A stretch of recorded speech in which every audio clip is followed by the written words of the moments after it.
그날따라 유난히 날이 좋았습니다. 창문으로 쏟아져 들어오는 볕이 너무 따스해서 저는 겨우내 묵혔던 이불을 전부 꺼내 옥상에 널어두었죠. 뽀송하게 마른 이불을 걷어오면 다음 주말에 온다는 아들 녀석을 덮어줘야겠다. 그런 생각을 하고 있었어요. 저녁 창거리를 고민하며 물을 썰던 바로 그 순간이었습니다. 요란하게 울리는 전화벨 소리가 그날의 평화를 깨뜨리는 서곡이 될 줄은 꿈에도 몰랐습니다. 익숙하지 않은 번호였어요. 받을까 말까 망설이다. 혹시나 하는 마음에 소화기를 들었습니다. 여보세요? 김영준 씨 보호자 되십니까? 낯선 남자의 목소리에 심장이 쿵 하고 내려앉는 기분이었어요. 무슨 영문인지 몰라 되묻자 수화기 너머의 목소리는 감정 한 점 없이 다음 말을 이어갔습니다. 여기는 병원 응급실입니다. 김영준 씨가 교통사고로 위독하십니다. 빨리 와보셔야겠습니다. 위독하다고요? 우리 영준이가? 아니에요. 그럴 리가 없어요. 저도 모르게 소리치고 있었습니다. 전화 잘못 거셨어요. 우리 아들 오늘 회사에서 중요한 회의 있다고 아침 일찍 나갔어요. 운전도 얼마나 조심하는 애인데 그럴 리가 없어요. 하지만 남자는 제 절규를 듣고 있다는 듯 잠시 침묵하더니 더욱 무거운 목소리로 말했습니다. 어머님, 죄송하지만 김영준 씨 맞습니다. 다시 한번 말씀드리지만 상태가 정말 좋지 않습니다. 순간 세상의 모든 소리가 사라졌습니다.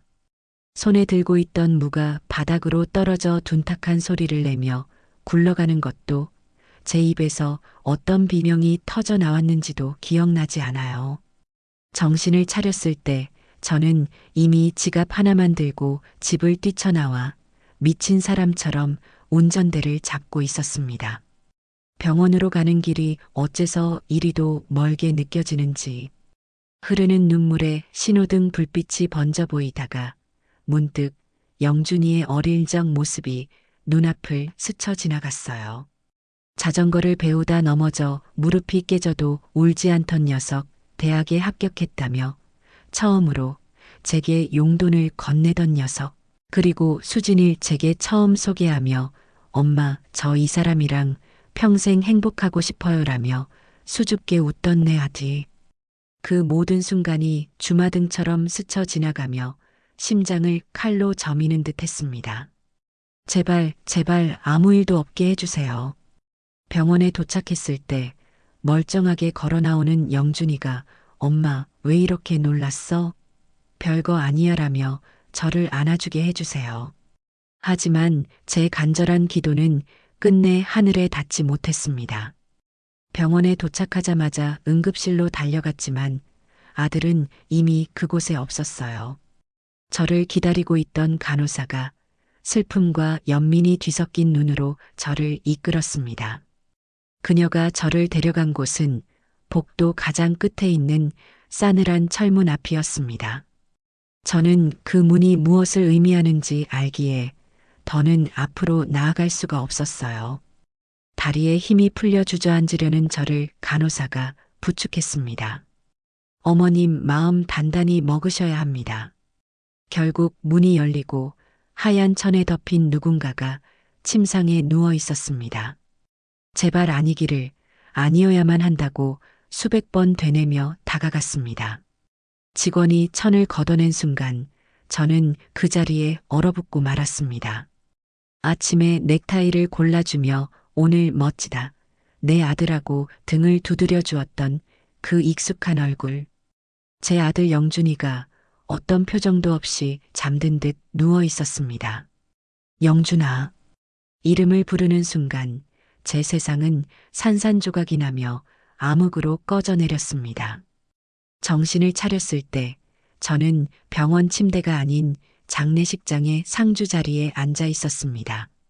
어떻게 장례식장을 잡고 어떻게 영정 사진을 고르고 어떻게 검은 상복으로 갈아입었는지 아무것도 기억나지 않았어요.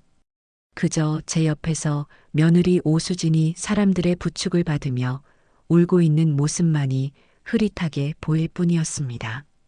아이고, 영준 씨. 나 혼자 두고 가면 어떡해. 눈 좀 떠봐요, 여보. 며느리의 곡소리는 그 넓은 장례식장을 가득 채우고도 남을 만큼 처절했습니다. 오열하다 못해 실신까지 하는 바람에 조문객들은 아이고, 저 젊은 사람이 얼마나 가슴이 찢어질까라며 혀를 찼죠. 하지만 저는 그 모든 광경을 지켜보며 머릿속이 차갑게 식어가는 것을 느꼈습니다. 이상했어요. 무언가 아주 많이 이상했습니다. 며느리의 울음은 소리만 요란할 뿐 눈물 한 방울 섞여 있지 않은 마른 울음이었어요. 슬픔에 잠긴 사람의 통곡이라기보다는 모든 감정이 계산된 듯한 연극 무대의 한 장면 같았죠. 정말로 기가 막히고 심장이 무너지는 슬픔은 소리조차 내지 못하고 숨막히는 고통으로 온다는 것을 저는 온몸으로 겪고 있었거든요.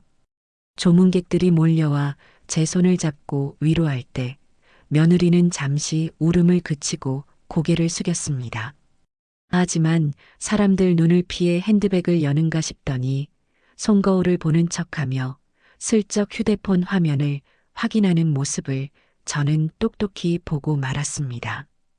반짝하고 빛나는 녹색 메시지 앱의 불빛.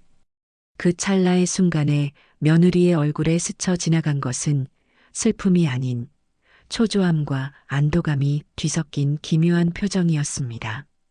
그때부터였어요. 저는 며느리의 모든 행동을 의식하기 시작했습니다.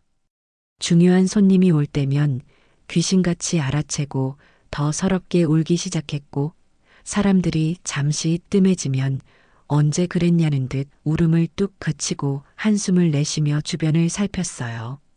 심지어는 상주 자리를 잠시 비우고 화장실에 다녀오겠다더니 한참이 지나도 돌아오지 않아 찾아가 보니 복도 구석에서 누군가와 다급하게 통화를 하고 있었습니다. 저와 눈이 마주치자 화들짝 놀라며 전화를 끊는 모습은 누가 봐도 수상하기 짝이 없었죠.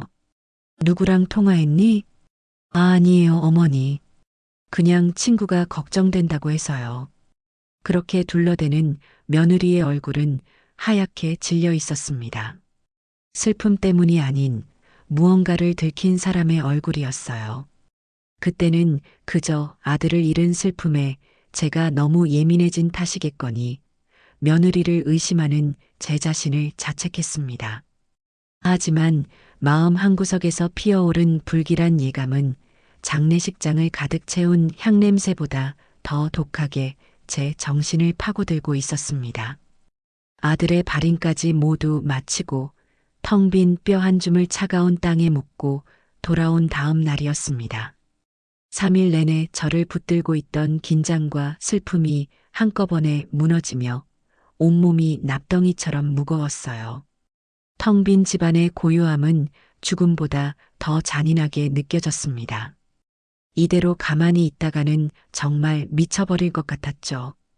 뭐라도 해야 했습니다. 아들의 흔적이라도 느끼고 싶었어요. 그 애가 숨쉬고 잠자고 생활했던 공간에 가야만 숨통이 트일 것 같았습니다. 며느리 혼자 그 큰 집에 있는 것도 마음에 걸렸고, 짐 정리도 슬슬 시작해야 한다는 실용적인 핑계를 스스로에게 대며 집을 나섰습니다. 아들네 집으로 가는 길에 며느리에게 전화를 걸었어요.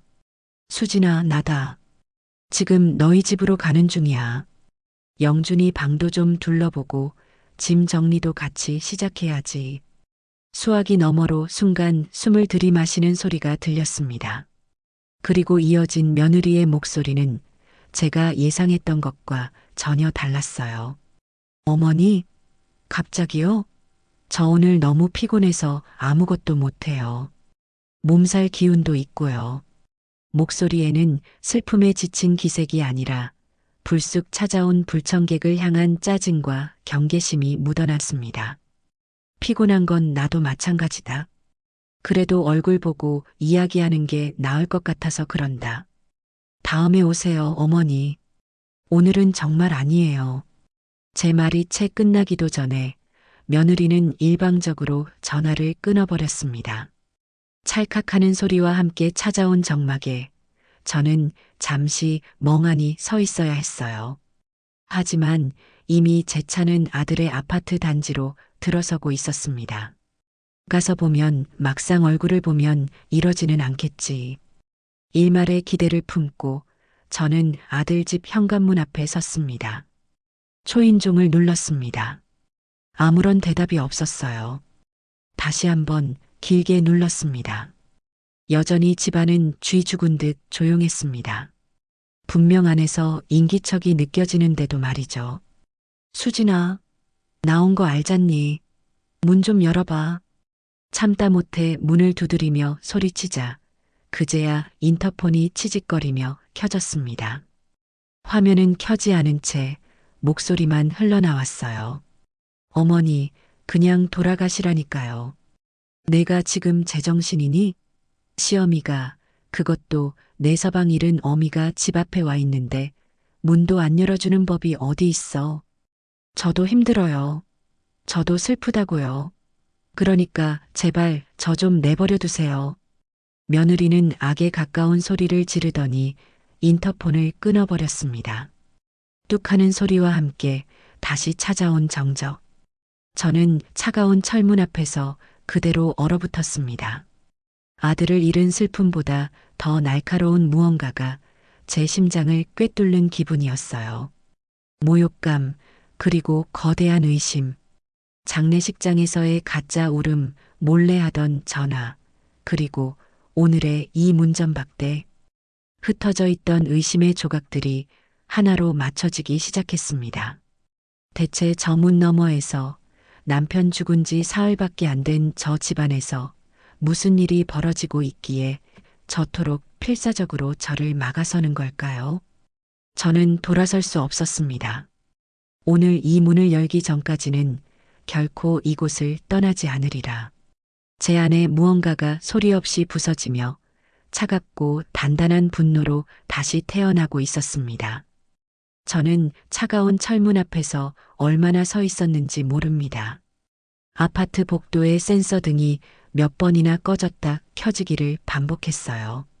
등 뒤에서 엘리베이터가 오르내리고 이웃들이 현관문을 여닫는 소리가 들려왔지만 저는 조금도 움직일 수 없었습니다.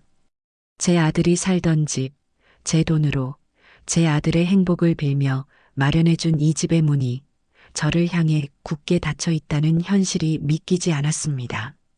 며느리가 내뱉은 마지막 말, 저 좀 내버려 두세요. 라는 비명은 슬픔에 잠긴 자의 절규가 아니었어요.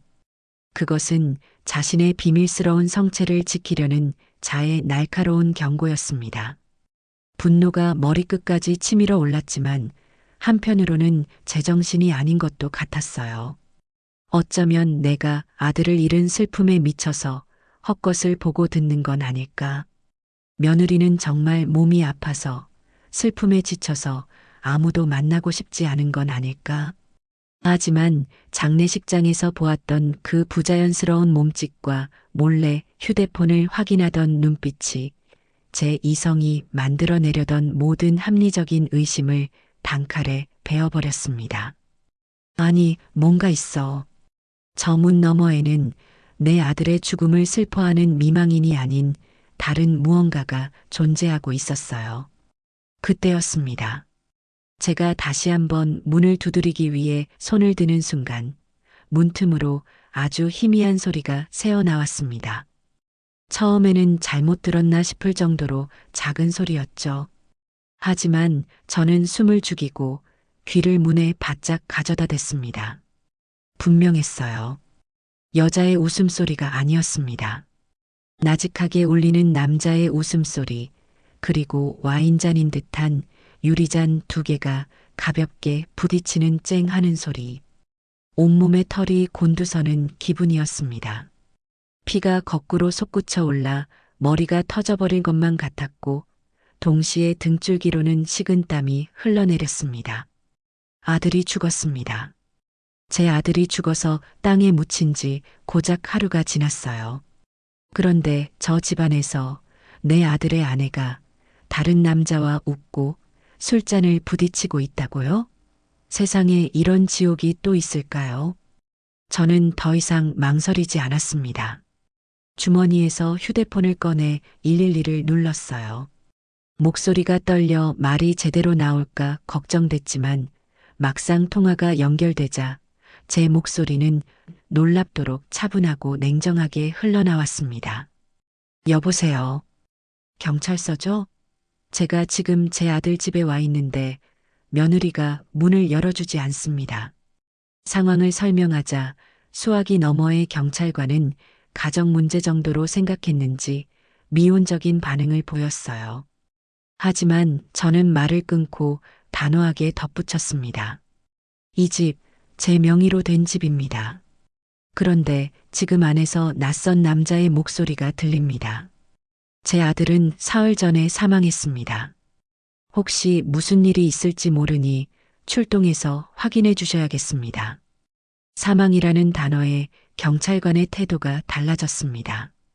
주소와 제 인적 사항을 묻고는 곧 가까운 지구대에서 경찰관을 보내겠다고 했어요. 전화를 끊고 저는 곧바로 아파트 관리사무소에 전화를 걸었습니다. 집주인인데 비상 상황이라 문을 열어야 하니 와서 신분 확인을 좀 해달라고요. 마지막으로 인터넷에서 24시간 출장 열쇠 업체를 찾아 전화를 걸었습니다. 가장 빨리 와주세요. 추가 요금은 얼마든지 드리겠습니다. 복수, 정의, 그런 거창한 단어는 떠오르지 않았습니다. 지금 제 머릿속을 채운 것은 오직 한 가지 생각뿐이었어요. 내 눈으로 직접 확인해야겠다. 저 문 너머에서 벌어지고 있는 이 역겨운 현실을 내 두 눈으로 똑똑히 보고야 말겠다. 얼마 지나지 않아 젊은 경찰관 2명과 관리사무소 직원이 도착했습니다. 저는 휴대폰에 저장해둔 등기부등본 사진과 제 신분증을 보여주며 이 집의 소유주가 저임을 증명했어요. 경찰관들은 그제야 사태의 심각성을 인지한 듯 문을 두드리며 안에 있는 사람에게 나오라고 소리쳤습니다. 안에 계신 분, 문 여세요. 경찰입니다. 계속 문을 열지 않으면 강제로 개방하겠습니다. 그제야 집안에서 부산한 소리가 들려왔습니다. 무언가 다급하게 치우는 소리, 허둥대는 발소리. 잠시 후 며느리가 인터폰으로 소리쳤습니다. 아니, 왜 경찰까지 부르세요? 별일 아니에요. 별일 아닌지 아닌지는 저희가 직접 확인해야 합니다. 문 여세요. 하지만 며느리는 끝까지 문을 열지 않았어요. 그때 마침 땀을 뻘뻘 흘리며 공구함을 든 열쇠 기사님이 도착했습니다. 저는 경찰관을 보며 말했습니다. 제 허락하에 문을 여는 겁니다. 모든 책임은 제가 지겠습니다. 열어주세요. 경찰관이 고개를 셔자 기사님은 곧바로 현관 도어록에 드릴 을 가져다 댔습니다. 위잉 하는 귀를 찢는 굉음이 고요한 복도를 가득 채웠습니다. 그 소리는 마치 겹겹이 쌓인 거짓과 위선을 뚫어버리는 제 분노의 외침처럼 들렸어요. 드릴 소리가 몇 번 더 요란하게 울리고 마침내 철컥하는 소리와 함께 모든 것이 끝났습니다. 문고리를 돌리자 그렇게 굳게 닫혀있던 문이 허무할 정도로 스르르 열렸습니다. 문이 열린 순간 저는 숨을 멈췄습니다. 집안에서는 역한 술 냄새와 낯선 남자의 스킨 냄새가 뒤섞여 풍겨나왔어요. 그리고 제 눈앞에는 머리는 산발이 되고 얼굴은 하얗게 질린 며느리 오수진과 그 뒤에 속옷 위에 가운만 급하게 걸친 채 어쩔 줄 몰라 하는 낯선 남자가 서 있었습니다. 며느리는 저와 경찰관들을 보고는 잠시 넋이 나간 표정으로 서 있더니 이내 연극 배우처럼 얼굴을 감싸주며 울부짖기 시작했습니다. 어머니, 이건 오해예요. 정말이에요. 영준 씨가 죽고 너무 슬퍼서 이 사람은 그냥 저 위로해주러 온 대학 선배일 뿐이에요. 위로? 저는 실소를 터뜨릴 뻔했습니다. 위로라는 단어가 이렇게 더럽고 역겹게 들릴 수도 있다는 것을 처음 알았어요. 술판을 버리고 다른 남자를 침실에 들여놓고 하는 것이 위로란 말인가요? 남자는 제 시선을 피하며 황급히 옷을 꿰어 입으려 했지만 그 비겁한 모습이 며느리의 거짓말을 더욱 선명하게 증명해주고 있었습니다. 제 시선은 며느리에게서 거실로 향했습니다. 아들이 신혼의 꿈에 부풀어 하나하나 골랐던 가구들. 그 위에 아무렇게나 널브러진 술병과 안주들. 그리고 제 눈은 한 곳에 가서 그대로 멈췄습니다. 거실 창가 아들이 퇴근하고 돌아오면 늘 가장 먼저 앉아 하루의 피로를 풀던 일인용 안락의자. 그 의자 위에 처음 보는 남자의 외투가 아무렇게나 벗어 던져져 있었습니다. 그것을 본 순간 제 안에 마지막 이성의 끈이 툭 하고 끊어져 버렸습니다. 저는 천천히 집 안으로 걸어 들어갔습니다. 며느리도 남자도 심지어 경찰관들조차 숨을 죽이고 저를 지켜보는 것이 느껴졌어요. 저는 안락의자로 다가가 그 더러운 외투를 두 손가락으로 집어들었습니다. 그리고는 그대로 현관밖 복도로 던져버렸어요. 그리고 두 사람을 돌아보며 제 평생에 내본 적 없는 차갑고 조용한 목소리로 말했습니다. 나가. 한마디였습니다. 남자는 제 기세에 눌려 뒷걸음질 쳤고 며느리는 믿을 수 없다는 표정으로 저를 바라봤어요. 어머니 여기가 어디라고 여긴 제 집이에요. 네 집? 이 집은 내 아들 보라고 내 돈으로 사준 내 집이다. 등기부등본 다시 한번 보여줄까? 제 말에 며느리의 얼굴이 잿빛으로 변했습니다. 그리고 너. 저는 고개를 돌려 남자를 노려봤습니다. 그는 겁에 질린 개처럼 눈도 마주치지 못하고 있었어요. 너가 뭔데 내 아들 자리에 앉고 네 더러운 옷을 내 아들 의자에 벗어두나. 넌 인간도 아니야. 짐승이야. 저는 경찰관들을 향해 고개를 돌렸습니다. 경찰관 아저씨들, 이 두 사람 당장 이 집에서 내보내주세요. 제 허락 없이 들어온 주거 침입자들입니다. 당장 끌어내주세요. 상황을 파악한 경찰관이 며느리와 남자에게 다가가 말했습니다. 집주인분의 요구입니다. 두 분 지금 당장 퇴거하셔야겠습니다. 계속 불응하시면 현행범으로 체포될 수 있습니다. 그제야 며느리는 사태의 심각성을 깨달았는지 제 바짓가랑이라도 붙잡을 듯 다가왔지만 저는 한 걸음 물러서며 그녀를 피했습니다. 더러운 것이라도 닿을까 두려웠기 때문이에요. 결국 두 사람은 경찰의 감시 아래 허둥지둥 옷을 챙겨 입고 쫓겨나듯 집 밖으로 나갔습니다. 남자는 뒤도 돌아보지 않고 엘리베이터로 뛰어갔고 며느리는 복도에 서서 분하고 억울하다는 듯이 저를 노려보다가 이내 힘없이 돌아서더군요. 문이 닫히고 저는 텅 빈 집안에 홀로 섰습니다.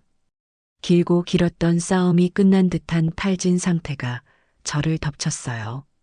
저는 휘청거리며 소파에 주저앉았습니다.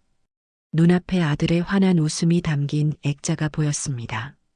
그런데 그 액자가 바닥을 향해 엎어져 있었습니다. 저들이 일부러 뒤집어 놓은 것이 틀림없었어요. 저는 떨리는 손으로 액자를 바로 세웠습니다. 사진 속 아들이 마치 저를 보며 울고 있는 것만 같았습니다. 두 사람이 쫓겨난 후 집안에는 무거운 침묵만이 감돌았습니다. 문을 닫고 돌아서는 순간 긴장이 풀리면서 다리에 힘이 빠져 그대로 주저앉을 뻔했어요.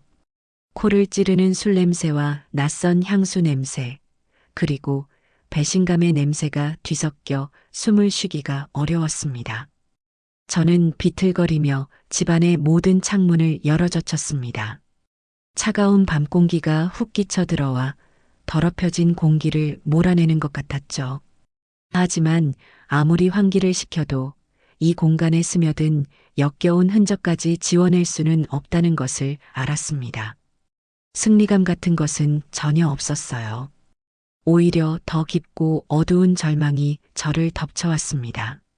내 아들이 사랑했던 여자, 내 아들이 자신의 모든 것을 바쳐 행복하게 해주려 했던 그 여자가, 아들의 온기가 채 가시지도 않은 이 집에서 다른 남자와 뒹굴었다는 사실이 거대한 바위가 되어 제 가슴을 짓눌렀습니다. 저는 소파에 무너져 내린 채 한참을 움직이지 못했어요. 얼마나 지났을까요?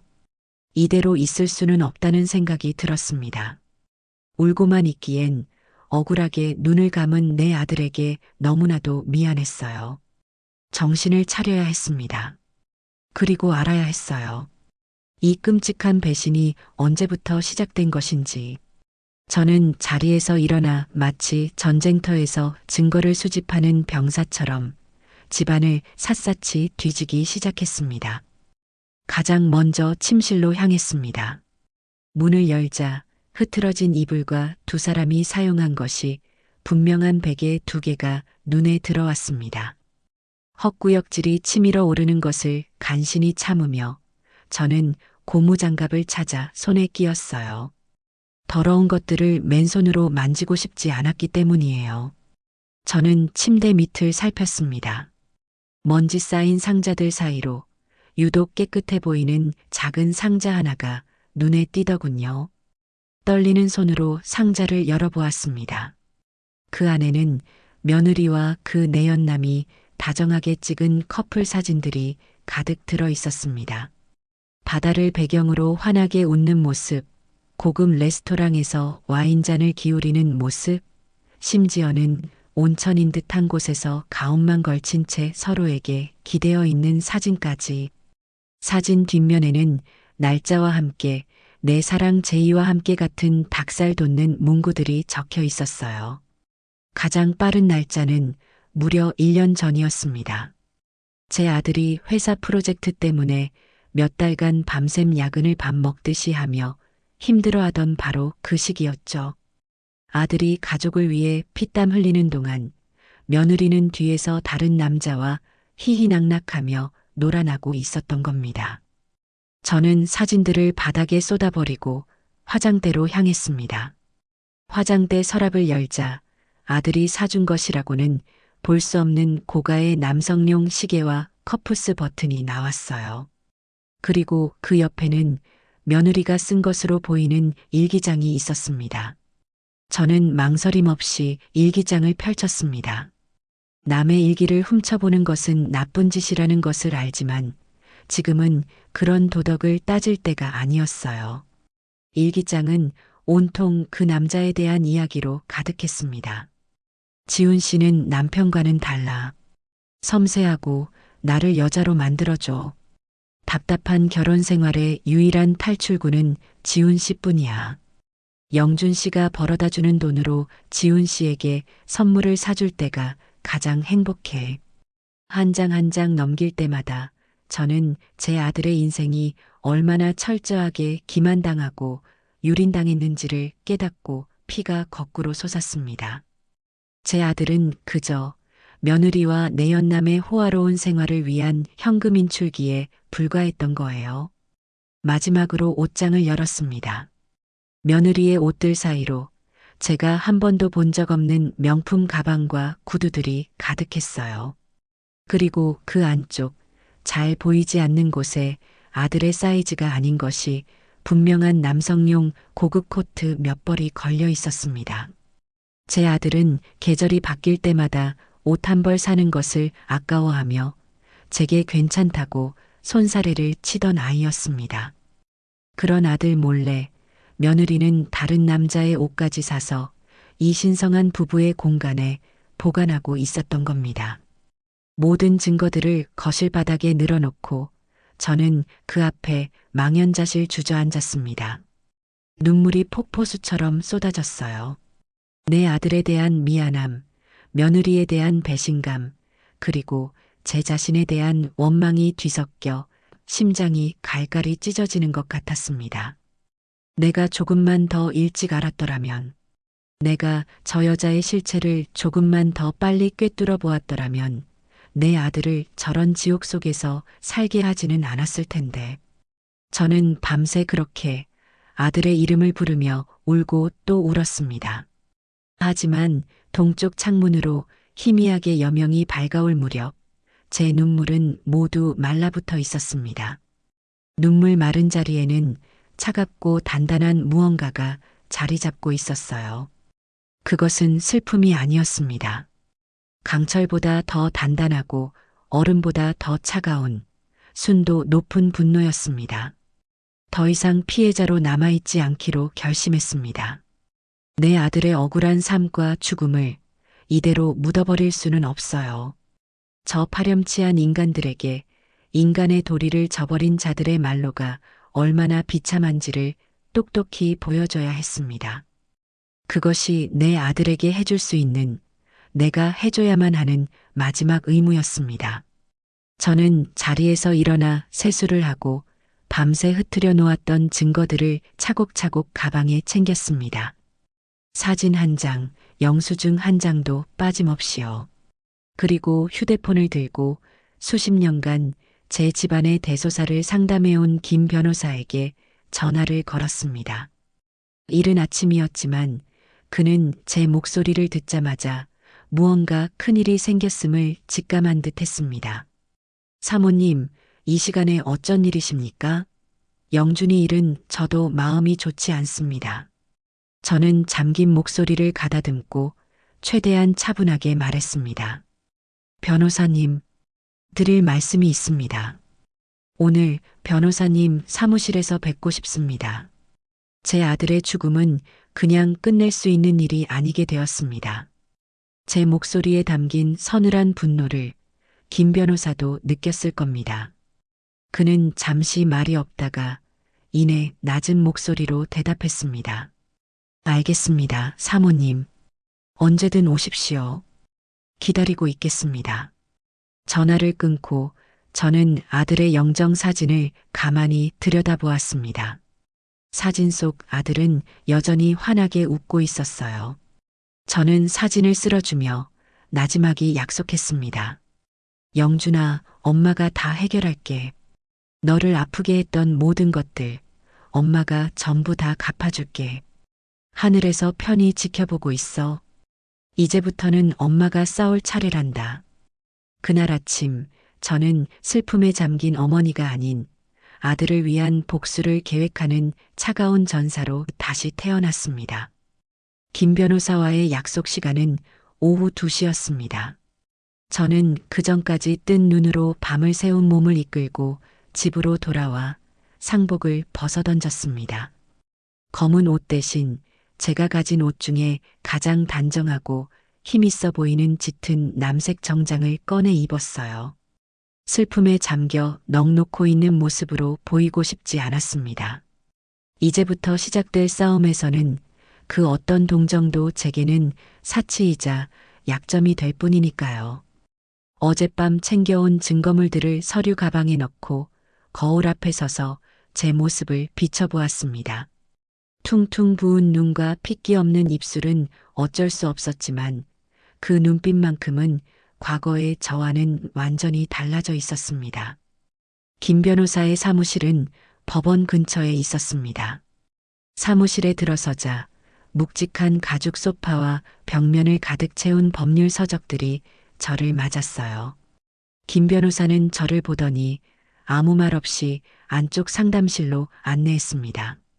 자리에 앉자마자 저는 서류 가방에서 밤새 정리한 증거물들을 꺼내 테이블 위에 하나씩 올려놓았습니다. 이게 대체 다 무엇입니까, 사모님? 김 변호사는 충격적인 표정으로 사진과 영수증들을 번갈아 보았어요. 저는 어젯밤 있었던 일부터 시작해서 장례식장에서 느꼈던 위화감, 그리고 제가 찾아낸 모든 사실들을 빠짐없이 최대한 감정을 배제하고 사실 그대로 전달했습니다. 제 이야기가 길어질수록 김 변호사의 표정은 연민에서 경악으로 그리고 차가운 분노로 변해갔습니다. 특히 며느리의 일기장 내용을 들려주었을 때 그는 참담하다는 듯 눈을 감고 깊은 한숨을 내쉬었습니다. 세상에 사람이 어떻게 이럴 수가 있단 말입니까? 영준이가 이걸 조금이라도 알았다면 얼마나 가슴이 찢어졌을까요? 그러니까요. 그래서 저는 이대로 넘어갈 수가 없습니다. 변호사님, 제가 뭘 할 수 있는지, 제가 가진 무기가 무엇인지 전부 알려주세요. 저 두 사람, 법의 이름으로 제가 할 수 있는 가장 잔인하고 고통스러운 방법으로 짓밟아버리고 싶습니다. 제 말에 김 변호사는 고개를 끄덕이며 전문적인 변호사의 얼굴로 돌아왔습니다. 그는 테이블 위의 증거들을 법률가의 눈으로 재검토하기 시작했어요. 사모님, 다행히 저희에게는 아주 강력한 무기들이 있습니다. 우선 사모님께서 가장 먼저 확인하셔야 할 것은 아드님이 살던 그 아파트의 소유권입니다. 그 집은 결혼할 때 제가 전액 현금으로 사준 거고 명의도 처음부터 제 앞으로 되어 있습니다. 아주 잘하셨습니다. 그렇다면 그 여자는 법적으로 그 집에 대한 아무런 권리가 없습니다. 지금 당장이라도 사모님께서 나가라고 하면 나가야 하는 불법 점유자에 불과해요. 우선 내용 증명을 보내서 자진 퇴거를 요구하고 불응할 시 즉시 명도 소송을 진행해서 강제로 끌어낼 수 있습니다. 그렇게 해주세요. 당장요. 둘째는 상간 소송입니다. 지금 가지고 계신 증거들만으로도 며느리와 그 내연남의 부정행위는 명백하게 입증됩니다. 두 사람을 공동 피고로 묶어 사모님께서 받으신 정신적 고통에 대한 위자료를 청구할 수 있습니다. 액수가 중요한 게 아니에요. 법적으로 그들이 파렴치한 불륜관계였음을 확정 짓는다는데 의미가 있습니다. 김 변호사는 잠시 말을 멈추고 가장 중요한 부분을 이야기했습니다. 마지막으로 가장 중요한 상속 문제입니다. 법적으로 배우자는 1순위 상속인이지만 지금 같은 경우에는 이야기가 달라집니다. 민법에는 상속 결격 사유라는 것이 있습니다. 피상속인을 살해하거나 살해하려 한 자, 유언을 위조하는 등 부정한 행위를 한 상속인은 상속을 받을 자격을 잃게 됩니다. 물론 지금 상황이 직접적인 살인은 아니지만 우리는 며느리가 아드님의 재산을 노리고 오랫동안 기만해왔으며 이는 상속인으로서의 신의를 중대하게 저버린 행위임을 주장하며 상속인 자격이 없음을 다투어 볼 수 있습니다. 만약 이것이 받아들여지지 않더라도 아드님이 남긴 재산의 대부분이 사모님께서 증여하신 것임을 입증하여 사모님의 기여분을 최대한 인정받고 며느리에게 돌아갈 몫을 최소화해야 합니다. 법률 용어들이 복잡하게 들렸지만 그 핵심은 분명했습니다. 며느리가 내 아들의 돈을 단 한 푼도 손에 쥐지 못하게 만들 수 있다는 것이었죠. 저는 고개를 끄덕였습니다. 변호사님 말씀대로 다 진행해 주세요. 돈이 얼마가 들든 상관없습니다. 알겠습니다. 그럼 지금부터는 더 확실한 증거를 수집해야 합니다. 감정에 호소하는 것만으로는 법원을 움직일 수 없어요. 냉정하고 객관적인 증거가 필요합니다. 제가 아는 사람 중에 아주 유능한 사람이 있습니다. 사설탐정인데 이쪽 일에서는 최고 전문가입니다. 그 사람을 통해 두 사람의 과거 행적을 샅샅이 추적해야 합니다. 김 변호사는 그 자리에서 바로 사설탐정에게 전화를 걸어 약속을 잡았습니다. 1시간 후 사무실로 찾아온 탐정은 날카로운 눈매에 다부진 체격을 가진 남자였습니다. 저는 그에게 며느리와 내연남의 사진, 그리고 제가 아는 모든 인적 사항을 넘겨주었습니다. 두 사람이 언제부터 만났는지, 아들이 살아있을 때 아들의 돈으로 어떤 짓들을 하고 다녔는지, 통신 기록, 금융거래 내역 출입국 기록까지 파낼 수 있는 건 전부 파내주세요. 특히 제 아들의 사고와 관련해서 조금이라도 의심스러운 정황이 있었는지 집중적으로 알아봐 주셨으면 합니다. 탐정은 말없이 고개를 끄덕이며 제 요청 사항을 수첩에 적었습니다. 그의 눈빛에서 저는 이 일이 단순한 불륜 조사가 아니라는 것을 그도 이해했음을 느낄 수 있었어요. 그날 오후 저는 김 변호사의 사무실에서 첫 번째 공격을 시작했습니다. 김 변호사가 법률 대리인으로서 작성한 내용 증명 우편이었죠. 발신인 박선재, 수신인 오수진. 귀하는 현재 법적 권한 없이 망 김영준 소유의 부동산을 무단 점유하고 있는 바, 본 통지서를 수령한 날로부터 7일 이내에 해당 부동산에서 즉시 퇴거하고 모든 열세를 반환할 것을 엄중히 통고합니다. 만일 기한 내에 이행하지 않을 시 즉각적인 명도 소송 및 손해배상 청구 등 모든 법적 조치를 취할 것임을 고지합니다. 김 변호사가 그 서류를 봉투에 넣어 우체국으로 향하는 직원의 손에 들려주는 것을 보며 저는 비로소 제 숨통이 조금 트이는 것을 느꼈습니다. 이것은 시작에 불과했어요.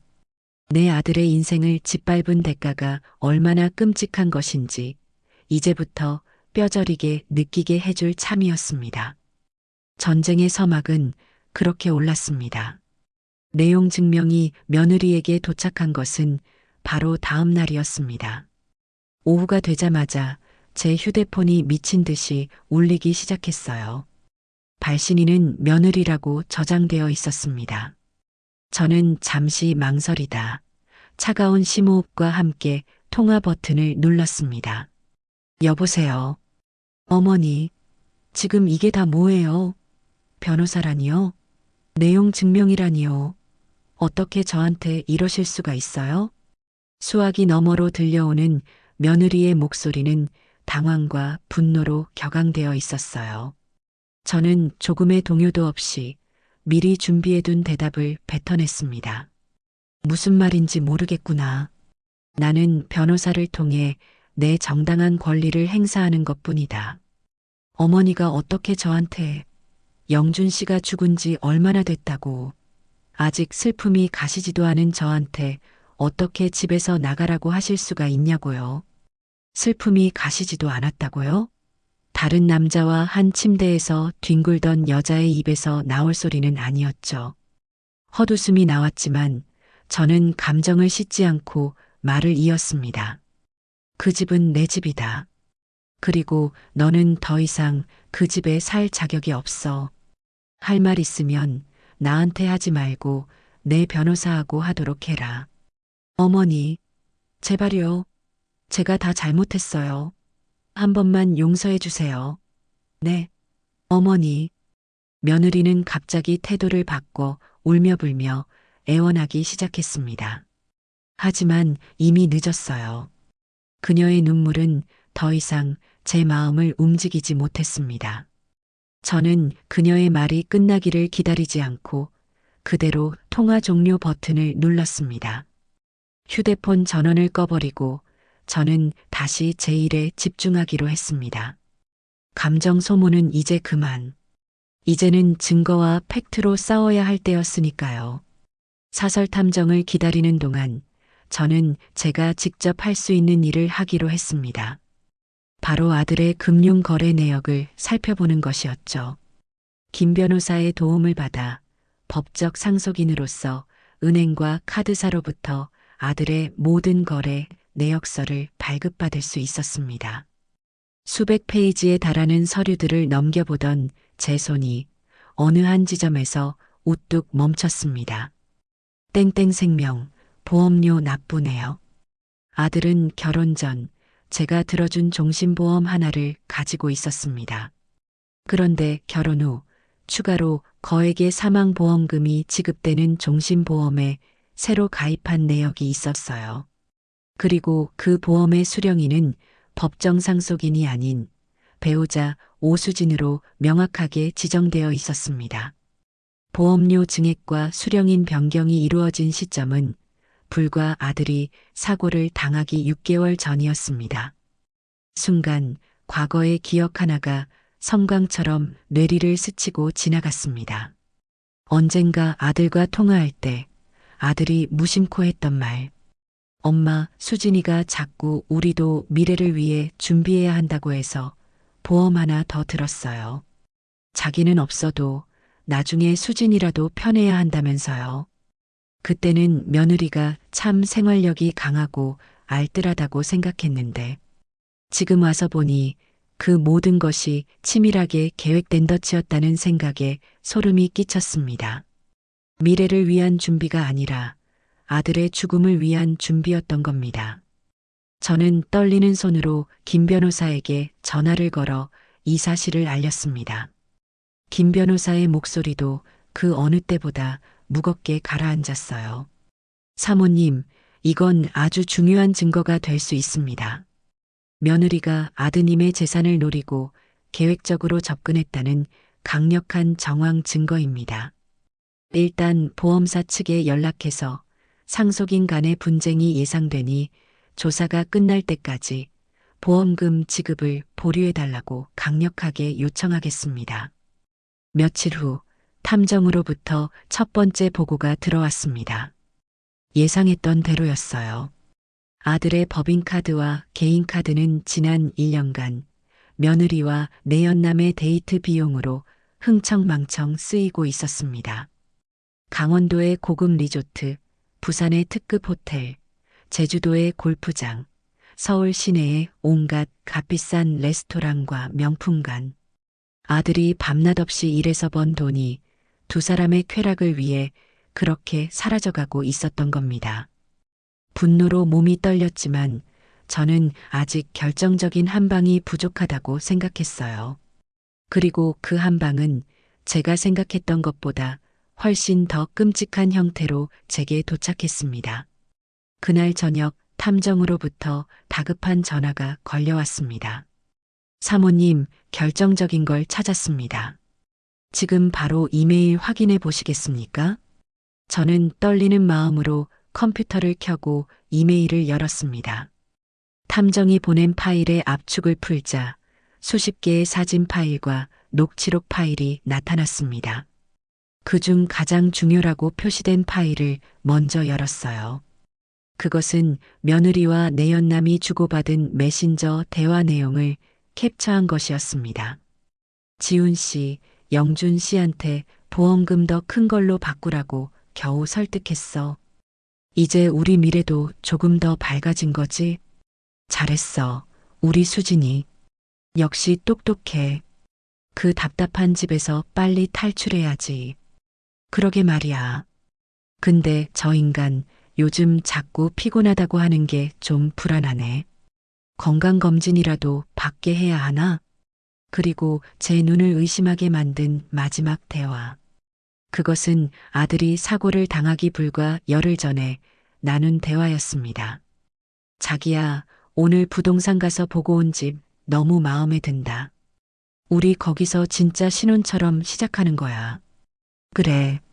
이제 정말 얼마 안 남았어.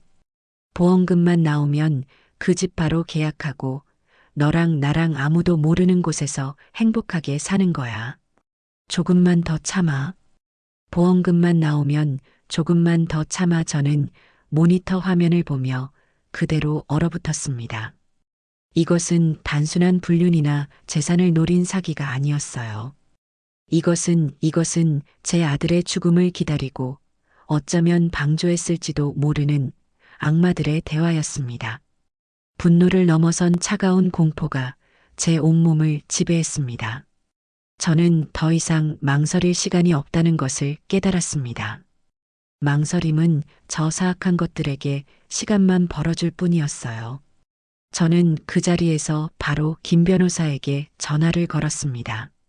제 목소리는 분노와 슬픔으로 거의 갈라져 나오고 있었어요. 변호사님, 저예요. 지금 당장 보험사에 보험 사기 및 피보험자 사망 관련 의혹으로 정식 조사를 요청하고 보험금 지급 보류 신청을 최고 단계로 격상시켜 주세요. 당장요. 네. 사모님, 무슨 일? 그리고 지금 즉시 카드사에 연락해서 김영준 명의의 모든 신용카드, 가족카드까지 전부 분실 신고하고 정지시켜 주세요. 단 한 장도 남김없이요. 저는 일방적으로 제 명령을 쏟아내고 김 변호사의 대답을 듣지도 않은 채 다음 행동으로 옮겼습니다. 제 손은 이미 전쟁의 다음 단계를 준비하고 있었습니다. 저 악마들의 숨통을 이제부터 하나씩 아주 천천히 조여 들어갈 참이었습니다. 김 변호사와의 통화를 마친 제 손은 분노가 아닌 차가운 결의로 미세하게 떨리고 있었습니다. 일방적으로 명령을 쏟아냈지만 그것은 감정적인 폭발이 아니었어요. 그것은 잘 벼려진 칼날처럼 앞으로 제가 해야 할 일들을 향한 명확한 선언이었습니다. 저 악마들의 숨통을 조이는 첫 번째 단계는 그들의 돈줄을 완벽하게 끊어버리는 것이었죠. 하지만 그것만으로는 부족했습니다. 그들이 발 딛고 서 있는 마지막 땅, 내 아들의 피와 눈물로 얼룩진 그 집을 빼앗아 와야 했습니다. 어떤 사람들은 물을지도 모릅니다. 아들의 추억이 담긴 그 집을 왜 굳이 팔려고 하냐고요. 그저 저 더러운 것들만 쫓아내고 아들의 공간으로 남겨두면 되지 않느냐고요. 처음에는 저도 그런 생각을 아주 잠깐 했습니다. 하지만 문이 강제로 열리고 그 집안에서 술 냄새와 낯선 남자의 채취가 뒤섞여 풍겨 나오던 그 순간을 떠올리면 그 생각은 연기처럼 사라졌어요. 그 집은 더 이상 제 아들의 행복한 보금자리가 아니었습니다. 배신과 기만의 현장이었고 제 아들의 영혼을 더럽힌 범죄 현장이었습니다. 그곳에 발을 들릴 때마다 저는 제 아들이 홀로 겪었을 외로움과 배신감을 떠올리며 심장이 찢어지는 고통을 겪게 될 겁니다. 그 집을 파는 것은 제 아들의 기억을 저주받은 공간으로부터 구해내는 행위이자 저들에게 너희는 내 아들의 그 어떤 것도 가질 자격이 없다고 선포하는 가장 강력한 상징적 행위였습니다. 다음 날 아침 저는 수십 년간 알고 지내며 저희 집안의 부동산 거래를 도맡아온 강남의 한 부동산 사무실 소장님에게 전화를 걸었습니다. 그는 제 남편 살아생전부터 막역하게 지낸 분이라 제 상황을 누구보다 잘 이해하고 제 편이 되어줄 사람이었습니다. 소장님, 저예요. 박선재입니다. 수화기 너머로 들려오는 그의 목소리는 따뜻했지만 저는 안부를 나눌 여유가 없었습니다. 아이고, 사모님, 이게 얼마만입니까? 영준군 일은 저도 전에 듣고 얼마나 마음이 아팠는지 모릅니다. 진작에 연락드렸어야 했는데 경황이 없으실 것 같아서. 소장님, 위로의 말씀은 감사합니다. 하지만 제가 오늘 전화드린 것은 영준이가 살던 그 아파트를 팔아야겠습니다. 제 단호한 말에 소장님은 크게 놀란 듯 잠시 말을 잇지 못했습니다. 네, 그 집을요? 아니, 그렇게 공들여서 아드님께 해주신 집인데 너무 갑작스럽습니다. 혹시 무슨 큰일이라도 있으신 겁니까? 네, 큰일이 있습니다. 아주 더럽고 끔찍한 일이요. 저는 숨기지 않았습니다. 지난 며칠간 제가 겪은 모든 일들을, 제 감정을 최대한 억누른 채 사실 그대로 전달했어요. 제 이야기가 길어질수록 소장님의 숨소리는 점점 더 거칠어졌습니다. 이야기가 끝났을 때 그는 분노를 참지 못하고 낮은 욕설을 뱉었습니다. 세상에 사람이 어떻게 그 어린 것들이 어떻게 그런 짓을 할 수가 있단 말입니까? 사모님 마음고생이 얼마나 심하셨습니까? 그러니 소장님, 제 부탁을 좀 들어주셔야겠습니다. 그 집 시세보다 싸게 내놓아도 좋습니다. 아니, 무조건 싸게 내놓아서라도 대한민국에서 가장 빠른 속도로 처분해야 합니다. 돈이 목적이 아니에요. 그 집에 불법으로 웅크리고 앉아 있는 그 뱀 같은 것들을 하루라도 빨리 길바닥으로 끌어내는 게 목적입니다. 제 목소리에 담긴 도끼를 그는 온전히 이해했을 겁니다. 알겠습니다, 사모님. 사모님께서 그렇게까지 말씀하신다면 제가 제 일처럼, 아니, 제 자식 일처럼 발벗고 나서겠습니다. 지금 당장 광고 올리고 제가 아는 모든 부동산 네트워크에 급매물로 연락을 돌리겠습니다. 아무 걱정 마십시오. 든든한 지원군을 얻은 기분이었습니다. 전화를 끊고 저는 잠시 창밖을 바라보았습니다. 아들이 그 집에 처음 이사하던 날 너무나도 행복해하며 엄마 여기서 수진이랑 오순도순 아들 딸 낳고 백년회로 할게요. 정말 고맙습니다라며 어린아이처럼 저를 껴안아주던 모습이 눈앞에 선했습니다.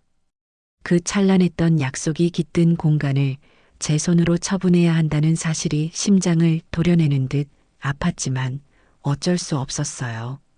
썩은 시궁창에 아들의 빛나는 추억을 방치할 수는 없는 노릇이니까요. 며칠 후 아파트 단지 입구와 아들네 집 현관문에는 급매, 주인 직접, 가격 절충 가능이라는 커다란 플래카드가 나붙었습니다. 그리고 그와 거의 동시에 예상했던 일이 터졌습니다. 김 변호사로부터 전화가 걸려왔어요. 며느리와 내연남이 자신들의 변호사를 대동하고 김 변호사의 사무실로 찾아왔다는 것이었습니다. 이제 막 돈줄이 끊기고 집까지 팔리게 생겼으니 마지막 발악을 하러 온 것이 틀림없었죠. 사모님, 절대 흥분하거나 동요하지 마시고 제 말만 들으십시오. 저것들 완전히 궁지에 몰렸습니다. 지금 제 앞에서 아주 가관인 총극을 펼치고 있으니 제가 스피커폰으로 연결해 드리겠습니다. 잘 들어보시고 저들의 수준이 어느 정도인지 직접 판단하십시오. 김 변호사의 제안에 저는 마른 침을 삼키며 고개를 끄덕였습니다. 잠시 후 수화기 너머로 낯선 남자의 목소리가 들려왔습니다. 며느리 측 변호사인인 듯 했어요. 김 변호사님, 이렇게까지 하시는 건 너무하신 거 아닙니까? 저희 의뢰인 오수진 씨는 사랑하는 남편을 잃은 크나큰 슬픔에 잠겨 있는 피해자입니다. 마땅히 위로받고 보호받아야 할 사람에게 집을 강제로 팔려고 하고 온갖 말도 안 되는 소송을 걸고 이게 다 무슨 파렴치한 짓입니까? 법에도 눈물이 있습니다. 법에 눈물이 있다니 가소로운 말이었습니다. 김 변호사는 아주 차분하고 냉정한 목소리로 대꾸했죠. 이 변호사님, 피해자요? 남편의 장례가 끝나기 무섭게 다른 남자를 집에 끌어들여 술판을 벌이고 동침한 사람이 과연 법이 보호해야 할 피해자라는 말씀이십니까?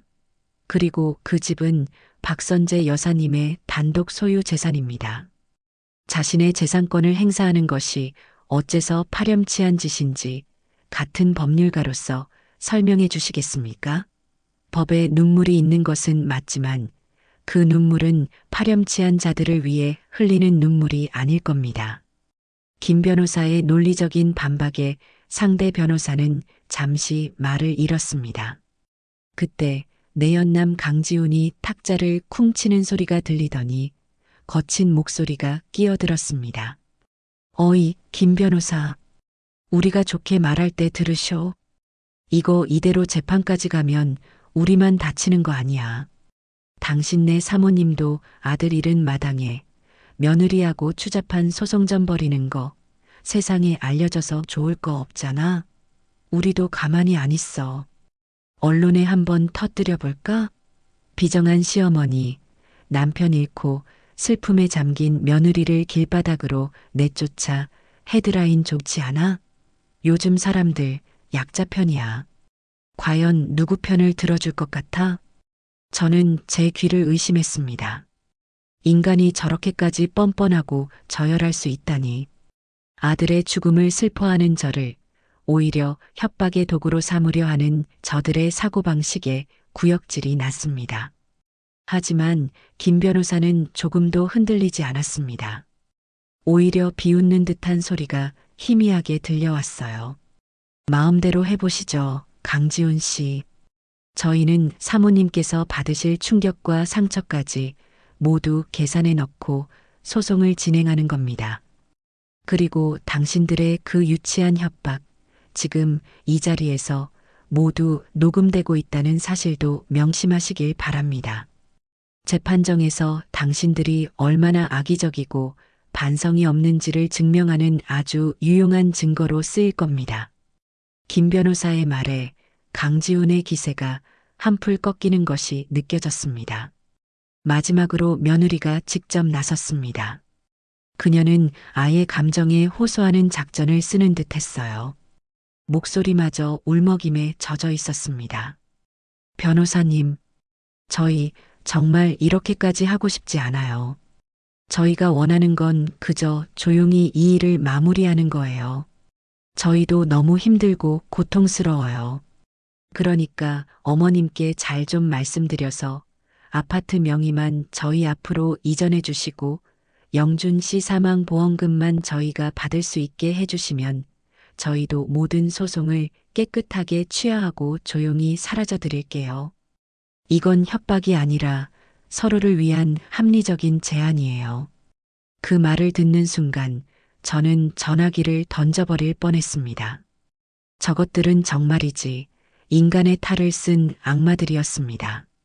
제 아들의 목숨값과 집을 흥정의 대상으로 삼는 저들의 모습에 피가 거꾸로 솟았습니다.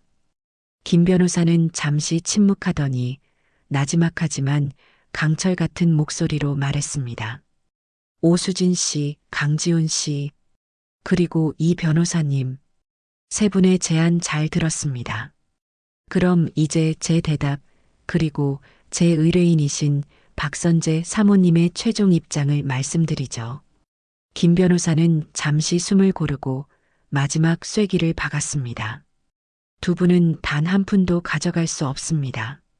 아파트 명의는 당연히 이전해 줄 수 없으며 사망보험금은 현재 보험 사기 혐의로 경찰 조사까지 검토 중이라 지급이 무기한 보류되었습니다.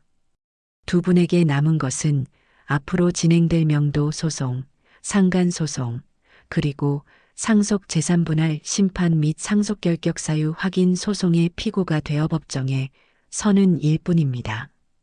그리고 오늘 이 자리에서 하신 모든 말씀은 두 분이 얼마나 악의적이고 파렴치하며 반성의 기미가 없는지를 증명하는 증거로 책임지고 재판부에 제출하겠습니다. 더 이상 할 말 없으시면 이만 돌아가 주시죠. 저희는 두 분처럼 한가한 사람들이 아니라서요. 그 말을 끝으로 사무실에서는 한동안 아무 소리도 들리지 않았습니다. 잠시 후 의자를 박차고 일어나는 소리, 며느리의 분에 찬 울음소리와 함께 문이 쾅 닫히는 소리가 들려왔어요. 그들이 떠난 후 김 변호사가 제게 말했습니다. 사모님, 들으셨습니까? 저것들은 아마추어입니다. 그리고 완전히 막다른 길에 몰렸어요. 이제부터는 서로를 탓하며 자멸하게 될 겁니다. 특히 저 남자 강지훈이라는 자의 눈빛이 심하게 흔들리는 것을 제가 봤습니다. 아마 조만간 혼자 살겠다고 꼬리를 내리고 우리에게 접근해 올 겁니다. 그의 말대로였습니다. 그날 이후 저는 한 가지 변화를 감지했습니다. 내연남 강지훈의 태도였어요. 김 변호사와의 만남에서 그는 자신들이 법적으로나 기세로나 완전히 밀리고 있다는 것을 깨달았을 겁니다. 영리한 쥐가 가라앉는 배에서 가장 먼저 뛰어내리는 법이죠. 그의 배신은 이미 예고되어 있었습니다. 전쟁의 주도권은 이제 완벽하게 저에게로 넘어온 것이었습니다. 집을 급매물로 내놓은 지 일주일이 지났습니다. 강남 요지에 위치한 데다 시세보다 저렴한 가격 덕분에 집을 보러 오겠다는 문의가 빗발쳤어요. 하지만 진짜 문제는 이제부터 시작이었습니다. 부동산 소장님으로부터 걸려온 전화는 언제나 곤란함과 한숨으로 시작되었죠. 사모님, 정말 죄송한데 안에 계신 따님이 도무지 협조를 안 해주십니다. 집을 보러 갈 때마다 문을 안 열어주는 건 기본이고 어쩌다 문을 열어줘도 집안을 일부러 돼지우리처럼 어지럽혀 놓습니다. 어제는 손님 앞에서 이 집에서 우리 남편이 억울하게 죽어서 밤마다 귀신이 나온다는 둥. 집주인 할망구가 돈에 미쳐서 사람 들볶는 악마다라는 둥 입에 담지 못할 소리를 해대서 계약이 될 뻔하다가 깨졌습니다. 이러다간 집 팔기는커녕 동네에 이상한 소문만 파다하게 나게 생겼습니다. 예상했던 며느리의 방해 공작이었습니다. 어떻게든 집이 팔리는 것을 막아서 시간을 벌고 저를 지치게 만들어 협상 테이블로 다시 끌어내려는 속셈이었죠. 하지만 그런 어설프고 유치한 수작에 제가 무너질 것이라고 생각했다면 저를 한참 잘못 본 것이었습니다. 저는 소장님에게 차분하게 말했어요. 소장님, 걱정 마세요. 제게도 생각이 있습니다. 제가 그 집에 살 때 쓰던 예비 열쇠를 아직 가지고 있습니다. 이제부터는 제가 그 여자 동태를 살피다가 집을 비웠을 때 소장님께 연락을 드리겠습니다. 그럼 그 틈에 손님들을 데리고 집을 보여주세요. 수화기 너머로 소장님의 놀란 목소리가 들려왔습니다. 네, 그렇게까지 안에 있는 사람이 알면 난리가 날 텐데요. 괜찮으시겠습니까? 괜찮습니다. 내 집 내가 들어가는데 문제될 것 없지요. 저는 이제 저 여자에게 단 하루의 평온도, 단 한 시간의 안심도 허락하고 싶지 않습니다. 그날부터 저의 기묘한 추격전이 시작되었습니다. 저는 아침 일찍 아들네 아파트 주차장 가장 구석진 곳에 차를 세워두고 썬팅된 유리창 너머로 며느리가 집 밖으로 나오기만을 기다렸어요. 돈줄이 끊긴 며느리는 예전처럼 백화점이나 고급 레스토랑을 가지는 못했지만 답답함을 견디지 못하고 하루에 한두 번은 꼭 인근 카페나 공원으로 산책을 나갔습니다. 저는 며느리가 아파트 단지를 벗어나는 것을 확인하는 즉시 부동산 소장님에게 전화를 걸었습니다. 지금입니다. 최소 2시간은 확보될 겁니다. 손님들 모시고 바로 출발하세요. 제 작전은 놀라울 정도로 효과가 있었어요. 며느리가 없는 집은 조용하고 평화로웠고 집을 보러 온 사람들은 모두 만족스러워했습니다. 며느리는 집에 돌아와 누군가 다녀간 듯한 미세한 흔적을 발견하고는 히스테리를 부리며 제게 전화를 걸어 악을 썼지만 저는 무슨 소리인지 모르겠구나라는 말만 반복할 뿐이었어요. 그녀가 할 수 있는 일은 아무것도 없었습니다. 오히려 자신의 공간이 언제든 침범당할 수 있다는 불안감과 보이지 않는 감시를 당하고 있다는 공포감에 그녀는 서서히 정신적으로 피폐해져 가는 듯 했습니다. 그러던 어느 날 오후 저는 차 안에서 책을 읽으며 며느리가 나오기를 기다리고 있었습니다. 그때 김 변호사로부터 전화가 걸려왔어요. 드디어 올 것이 왔다는 생각이 들었습니다. 사모님, 예상대로입니다. 김 변호사가 미끼를 물었습니다. 아니, 스스로 덧안으로 걸어 들어왔습니다. 내연남 강지훈, 그자가 혼자 살겠다며 꼬리를 내리고 제 사무실로 찾아왔습니다. 뭐라고 하던가요? 모든 것은 오수진이 주도한 일이며 자신은 그녀에게 속았을 뿐이라고 주장하고 있습니다. 오수진의 모든 계획과 만행을 증언하고 자신이 가지고 있는 모든 증거, 이를테면 둘이 나눈 대화 녹음 파일이나 메시지 같은 것들을 전부 넘기는 대가로 자신에 대한 상간 소송을 취하해달라고 하더군요. 저는 그의 비겁함과 뻔뻔함에 실소가 터져나왔습니다. 함께 천국을 꿈꾸던 연인이 이제는 서로를 지옥으로 밀어넣지 못해 안달이 난 모습이라니. 정말이지 끼리끼리 만난다는 옛말이 하나도 틀리지 않았어요. 하지만 그의 배신은 저에게는 더할 나위 없이 유용한 무기였습니다. 그래서 어떻게 하셨습니까, 변호사님? 설마 그 제안을 받아주신 건 아니겠지요? 물론입니다, 사모님. 제가 어떤 사람입니까? 저는 그의 제안을 받아들이는 척하며 그의 진술을 모두 녹음하고 영상으로까지 촬영했습니다. 그리고 조건을 걸었죠. 말로만 하지 말고 지금까지의 모든 사실관계를 시간 순서대로 상세하게 기술하고 오수진과의 대화, 녹음 파일이나 메시지 등 가지고 있는 모든 증거를 첨부해서 자필 서명과 인감도장을 날인한 사실확인서를 먼저 제출하라고요. 그것이 진정성을 증명하는 유일한 길이라고 했습니다. 역시 김 변호사다웠습니다.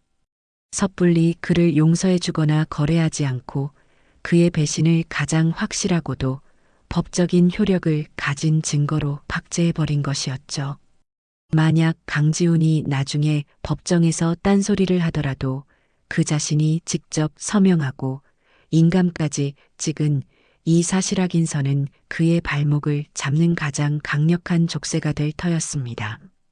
그렇게 해서 그 사실확인서라는 걸 받았습니까? 네, 사모님. 방금 막 퀵으로 도착했습니다. 제가 지금 바로 스캔해서 이메일로 보내드리겠습니다. 내용은 저희가 예상했던 것보다 훨씬 더 추악하고 충격적입니다. 마음 단단히 먹고 보셔야 할 겁니다.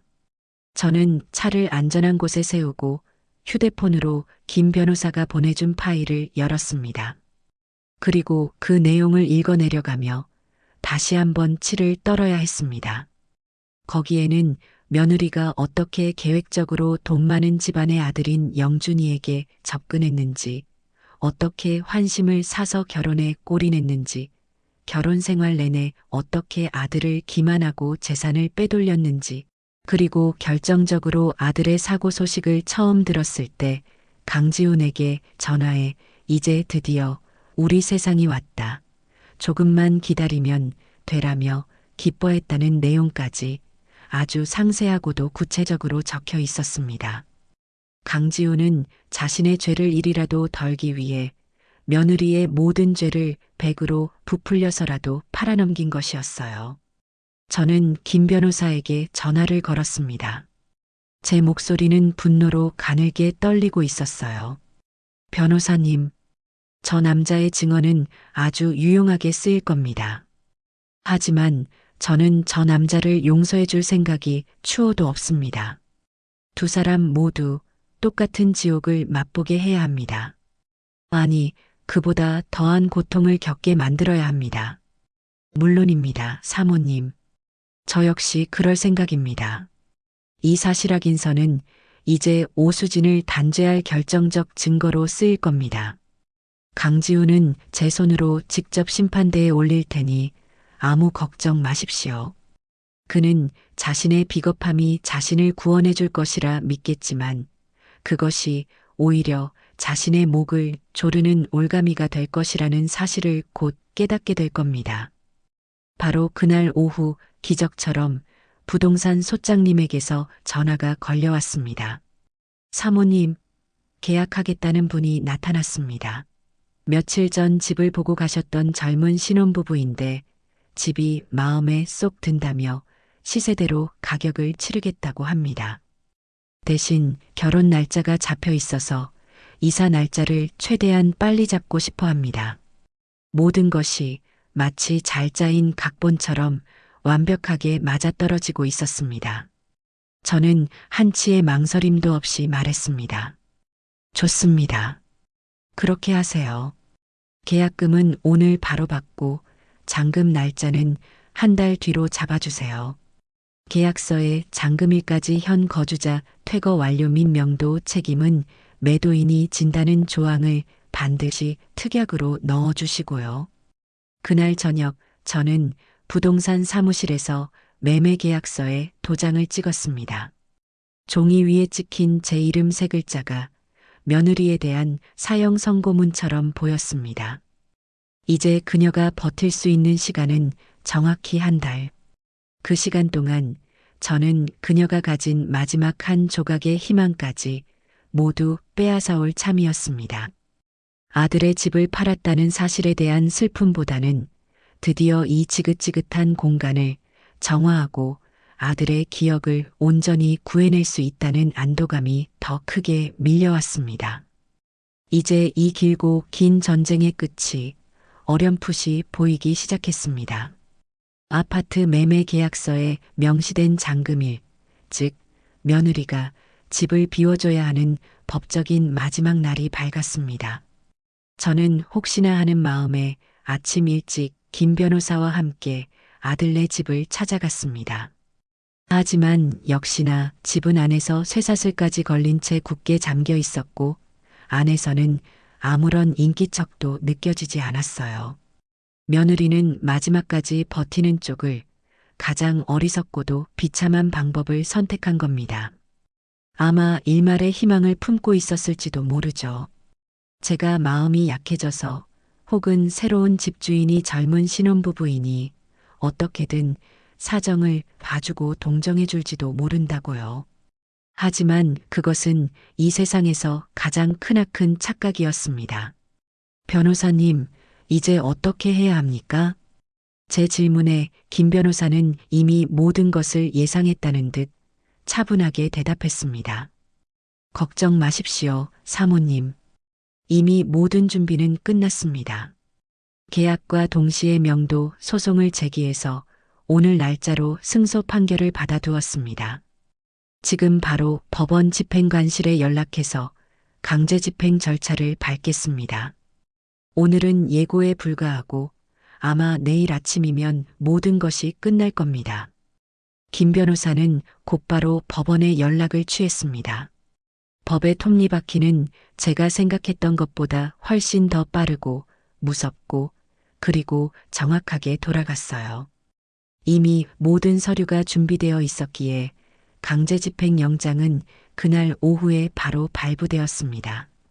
그리고 다음 날 아침 저는 제 인생에서 가장 기이하고도 처절하며 통쾌하고도 슬픈 광경을 목도하게 됩니다. 아침 10시 아들네 아파트 앞에는 마치 전쟁이라도 치르러 온 듯한 인력들이 모여들었습니다. 법원에서 나온 집행관 2명과 그들의 지시를 받는 붉은 조끼를 입은 노무자들, 이삿짐 센터 직원들, 그리고 만일의 사태에 대비한 경찰관들까지 새로운 집주인인 젊은 신혼부부도 걱정과 불안이 뒤섞인 표정으로 한쪽에 서 있었죠. 저는 그들에게 다가가 괜찮을 거라고 오늘 모든 것이 깨끗하게 끝날 거라고 다독여 주었습니다. 집행관이 대표로 나서서 현관문을 3개 두드렸습니다. 계십니까? 서울중앙지방법원 집행관실에서 나왔습니다. 판결문에 의거한 부동산 명도 집행을 위해 나왔으니 문을 여십시오. 안에서는 아무런 대답이 없었습니다. 집행관은 법원에서 발부된 집행영장과 계고장을 문에 붙이고 최후 통첩을 했습니다. 오수진 씨, 자진해서 문을 열지 않으면 공권력을 동원하여 강제로 문을 열고 진입하겠습니다. 마지막으로 경고합니다. 문 여세요. 잠시 후 문이 아주 조금 열리더니 며느리가 쇠사슬을 건 채로 얼굴을 내밀었습니다. 그녀의 얼굴은 며칠 밤을 샌 사람처럼 퀭했고 머리는 산발이었으며 눈은 도끼로 가득 차 있었습니다. 그녀는 집행관과 그 뒤에 선 저를 번갈아 보며 거의 울부짖듯이 소리쳤습니다. 못 나가. 여긴 내 집이야. 내 남편이 피땀 흘려 마련한 우리 집이라고. 당신들이 뭔데 남의 집에 와서 행패야. 아무도 못 들어와. 집행관은 아무런 표정 변화 없이 손에 들고 있던 서류를 그녀의 눈앞에 보여주며 말했습니다. 오수진 씨, 법원의 집행 권원입니다. 이 집은 더 이상 당신 소유가 아닙니다. 지금 즉시 협조하지 않으시면 공무집행방해죄로 현장에서 체포될 수 있습니다. 문 여세요. 하지만 며느리는 문을 잡고 버텼습니다. 결국 집행관의 지시에 따라 함께 온 열쇠 기사님이 커다란 절단기를 들고 나섰습니다. 지익 하는 쇠가 갈리는 끔찍한 소리가 울려 퍼졌고 잠시 후 쇠사슬은 힘없이 툭 하고 끊어져 바닥으로 떨어졌습니다. 문이 활짝 열렸습니다. 집안의 풍경은 그야말로 처참했습니다.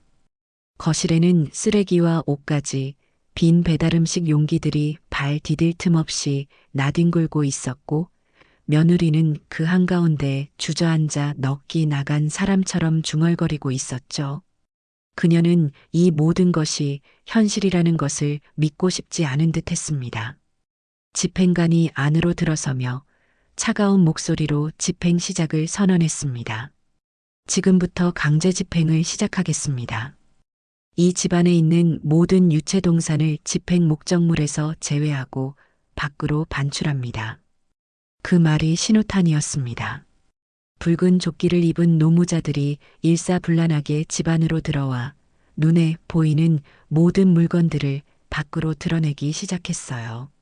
며느리가 신혼의 단꿈에 젖어 골랐을 소파, 내연남과 술잔을 기울였을 식탁, 아들의 월급으로 샀을 대형 TV, 그리고 그들의 더러운 정사가 이루어졌을 침대의 매트리스까지 그녀의 삶을 구성하던 모든 것들이 아무런 감정도 없는 타인의 손에 의해 집 밖으로 무자비하게 실려나갔습니다.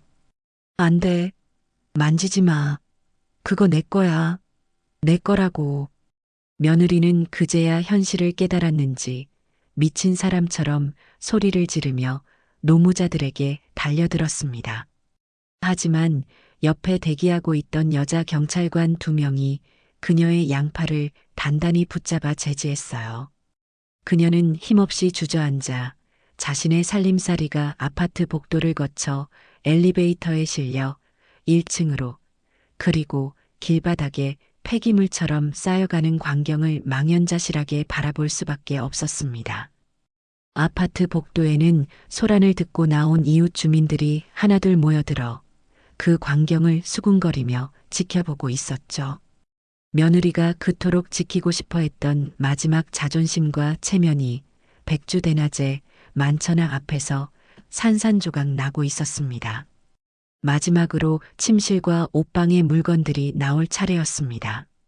며느리가 아들의 돈으로 사모았던 수많은 명품 가방과 구두, 화려한 옷가지들이 마치 쓰레기처럼 커다란 포대 자루에 담겨 밖으로 던져졌습니다. 길바닥에 나뒹구는 그 화려하고 텅 빈 물건들을 보며 저는 저것들이 내 아들의 피와 눈물, 그리고 고독의 결정체라는 생각에 가슴이 미어졌습니다.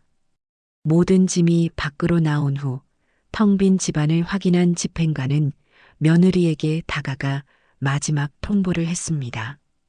오수진 씨, 이제 퇴거하셔야 합니다. 이 집에 더 이상 머무를 수 없습니다. 며느리는 마지막 지푸라기라도 잡는 심정으로 제게 달려와 바닥에 무릎을 꿇었습니다. 그녀의 얼굴은 눈물과 콧물로 범벅이 되어 있었죠. 어머니, 어머니, 제가 다 잘못했어요. 제가 정말 죽을 죄를 지었어요. 제발, 제발 이것만은 막아주세요. 저 정말 이대로 길바닥에 나앉게 생겼어요. 네, 제가 평생 속죄하며 살게요. 무릎이라도 닳도록 빌게요. 그녀는 제 바지를 붙잡고 애원했습니다. 하지만 저는 꿈쩍도 하지 않았어요. 저는 무릎 꿇고 애원하는 그녀를 아무런 표정 없이 내려다보았습니다. 그리고 아주 조용한 목소리로 말했죠. 속죄? 그래, 해야지. 평생에 걸쳐 하도록 해라. 하지만 그 대상은 내가 아니야. 저는 그녀의 손을 뿌리치고 차갑게 말했습니다. 내가 오늘 잃은 것은 고작 이 살림살이와 집뿐이겠지만 나는 내 세상 전부를, 내 목숨보다 소중한 아들을 잃었다. 내가 지금 느끼는 고통은 내 아들이 느꼈을 배신감과 절망에 비하면 먼지 한 톨만큼도 되지 않아. 그러니 어디 한번 길바닥에 나앉아서 내 죄가 얼마나 무거운지 평생 곱씹으며 살아보거라. 제 말을 끝으로 저는 더 이상 뒤를 돌아보지 않았습니다. 등 뒤에서 며느리의 짐승 같은 절규가 들려왔지만 저는 텅 빈 집 안으로 다시 들어갔습니다. 안방 구석 그곳에는 제가 미리 이삿짐센터 직원들에게 절대로 손대지 말라고 신신당부해 두었던 낡고 닛바랜 종이 상자 하나가 덩그러니 놓여 있었습니다. 저는 상자를 소중하게 품에 끌어안았습니다. 이 길고 긴 싸움은 어쩌면 돈이나 복수를 위해서가 아니라 이 더럽혀진 폐허 속에서 내 아들의 순수한 기억이 담긴 이 상자 하나를 온전히 지켜내기 위함이었는지도 모릅니다. 저는 상자를 들고 미련 없이 그 집을 걸어 나왔습니다. 아파트 방, 길가에 산더미처럼 쌓인 며느리의 짐과 그 앞에 주저앉아 망연자실 울고 있는 그녀의 모습을 힐끗 쳐다보았지만 아무런 감정도 들지 않았습니다. 저는 그녀를 지나쳐 제 차를 향해 묵묵히 걸어갔습니다. 이제 법정에서의 마지막 심판만이 남아 있었습니다. 강제 집행이 있고 한 달 뒤 저와 며느리 그리고 내연남 강지훈이 얽힌 모든 소송의 최종 판결이 내려지는 날이었습니다. 저는 그날도 어김없이 갑옷처럼 느껴지는 짙은 남색 정장을 입고 법원으로 향했습니다. 제 옆에는 처음부터 끝까지 제 곁을 지켜준 든든한 김 변호사가 함께였죠. 법정으로 들어서는 제 발걸음은 더 이상 무겁거나 떨리지 않았습니다. 이미 전쟁의 승패는 결정 나 있었고 오늘은 그저 냉정한 제3자인 법의 이름으로 그 결과를 확인하고 선고받는 것에 불과했기 때문입니다. 피고인석에는 완전히 수척해진 며느리와 그녀의 변호사가 앉아 있었습니다. 며느리는 지난 한 달간의 고초가 그대로 드러나는 생기라고는 찾아볼 수 없는 잿빛 얼굴을 하고 있었죠. 그녀는 차마 제 쪽을 쳐다보지도 못하고 고개를 푹 숙인 채 초점 없는 눈으로 자신의 손끝만 내려다보고 있었습니다. 그녀의 곁에는 이제 아무도 없었습니다. 한때 그녀의 편이었던 변호사마저 패색이 짙은 재판을 마지못해 수행하는 듯한 기계적인 태도를 보일 뿐이었어요. 내연남 강지훈은 증인석에 앉기 위해 따로 대기하고 있었는데 그의 얼굴 역시 공포와 불안으로 하얗게 질려 있기는 마찬가지였습니다. 재판이 시작되고 김 변호사는 최후 변론을 위해 자리에서 일어났습니다. 그는 우리가 확보한 산더미 같은 증거들을 하나씩 제시하며 며느리와 내연남의 파렴치한 만행을 논리정연하고도 힘 있는 목소리로 고발했습니다. 존경하는 재판장님, 이 사건은 단순한 불륜이나 재산 다툼이 아닙니다. 이 사건의 본질은 한 성실하고 착한 청년이 자신의 아내와 그녀의 내연남에게 얼마나 철저하게 기만당하고 유린당했으며 그의 죽음마저 어떻게 그들의 탐욕을 위한 수단으로 전락했는가에 대한 처절한 기록입니다. 김 변호사는 며느리와 내연남이 주고받은 역겨운 메시지들, 아들의 카드로 호화로운 유흥을 즐긴 내역 그리고 두 사람이 아들의 사고 전에 집을 보러 다녔다는 부동산 중개인의 증언까지 하나하나 재판부에 상기시켰습니다. 그리고 결정적으로 증인석에 선 내연남 강지훈은 제 살 길을 찾기 위해 모든 것을 털어놓았습니다. 그는 떨리는 목소리로 며느리가 어떻게 계획적으로 아들에게 접근했고 어떻게 보험 가입을 유도했으며 아들의 죽음 이후 어떤 말들을 했는지에 대해 상세히 증언했습니다. 오수진 씨가 먼저 접근했습니다.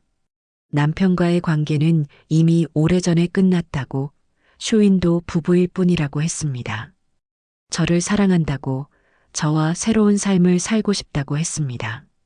보험금 이야기를 먼저 꺼낸 것도 오수진 씨였습니다.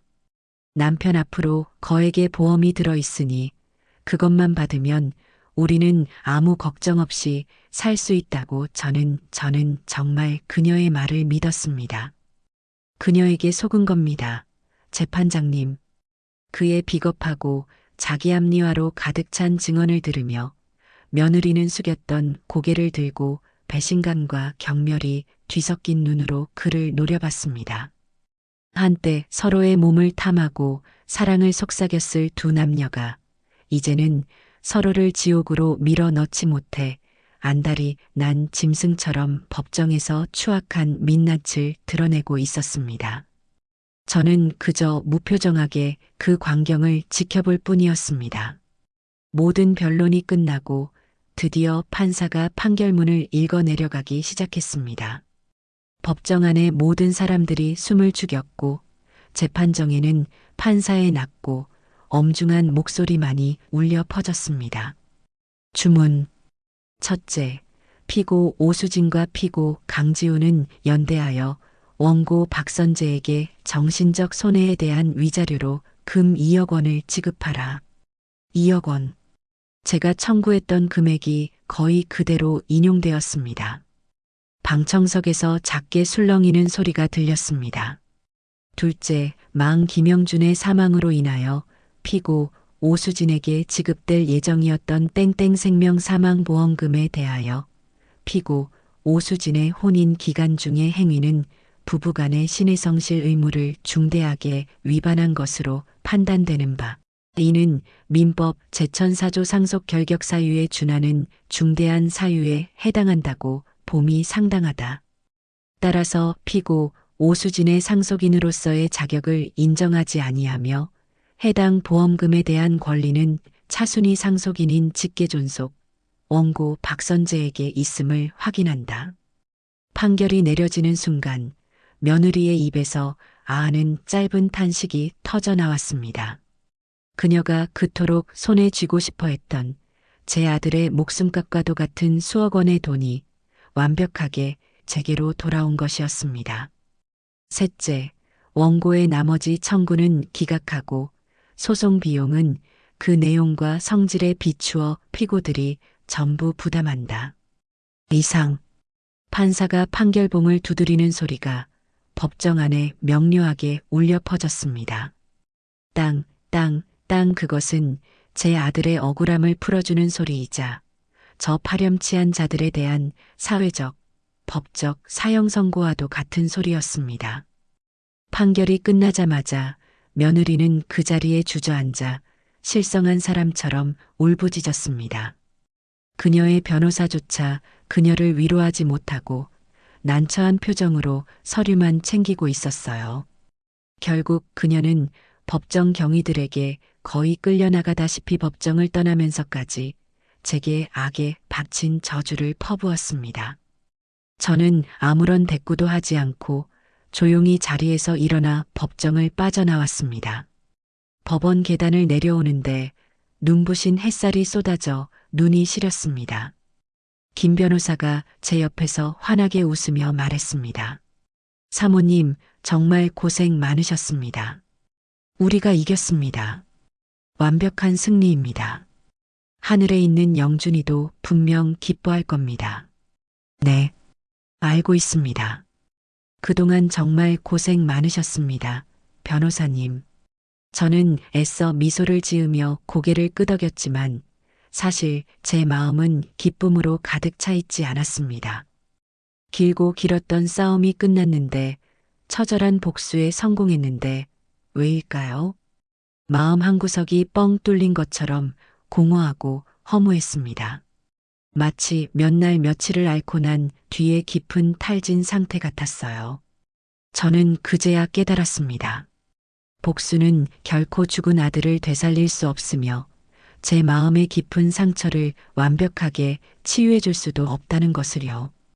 복수는 그저 썩어 문드러진 상처 부위를 마취도 없이 도려내는 지독하게 고통스러운 외과 수술과도 같은 것이었습니다.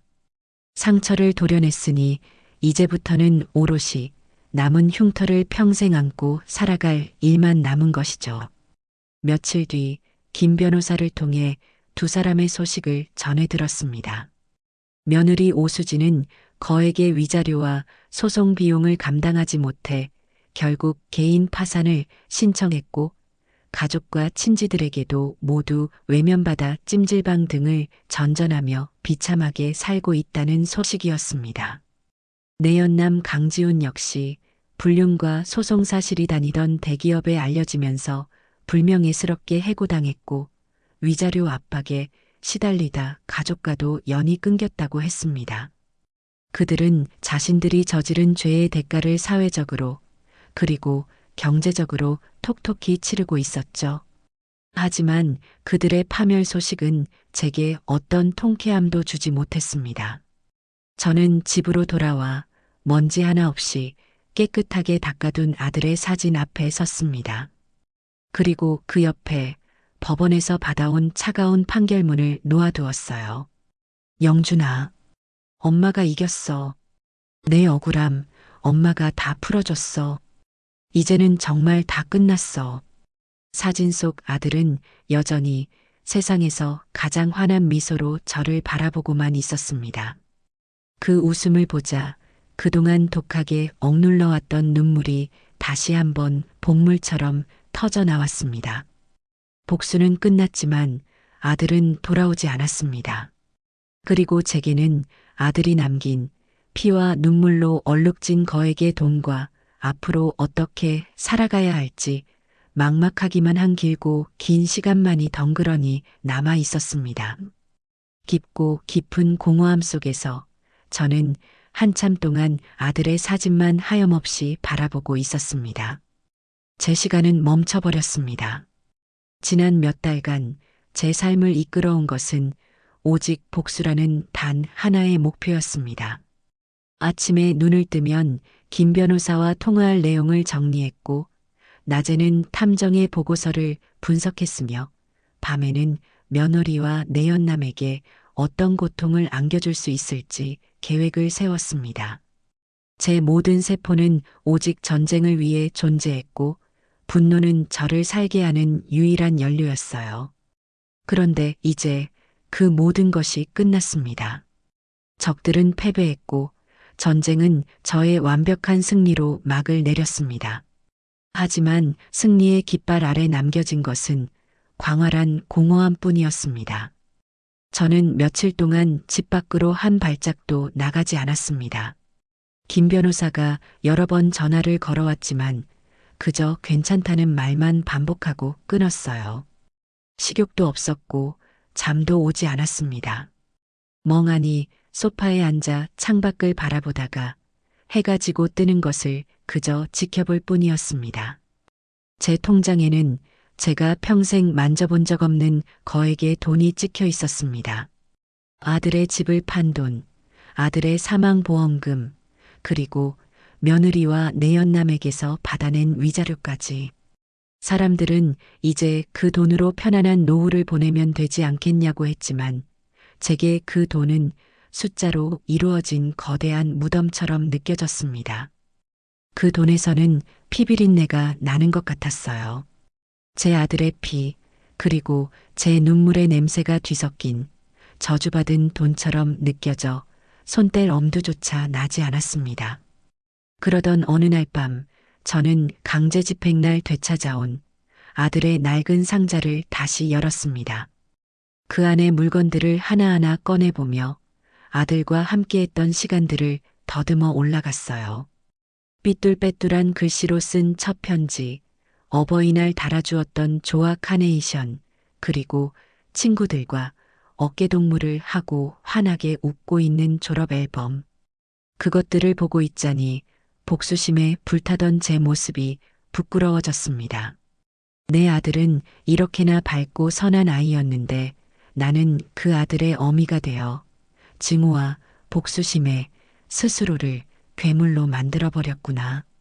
상자 가장 깊숙한 곳에서 낡은 일기장 한 권을 발견했습니다. 아들이 대학교에 다닐 때 썼던 일기였어요. 저는 조심스럽게 일기장을 펼쳤습니다. 그곳에는 20살 청년 김영준의 꿈과 고민, 그리고 풋풋한 사랑 이야기가 담겨 있었습니다. 페이지를 넘기던 제 손가락이 어느 한 부분에서 멈췄습니다. 오늘 봉사활동 동아리에서 독거노인분들께 도시락을 배달해드렸다. 할머니 한 분께서 내 손을 꼭 잡고 아들 같아서 너무 좋다고 고맙다고 몇 번이나 말씀하셨다.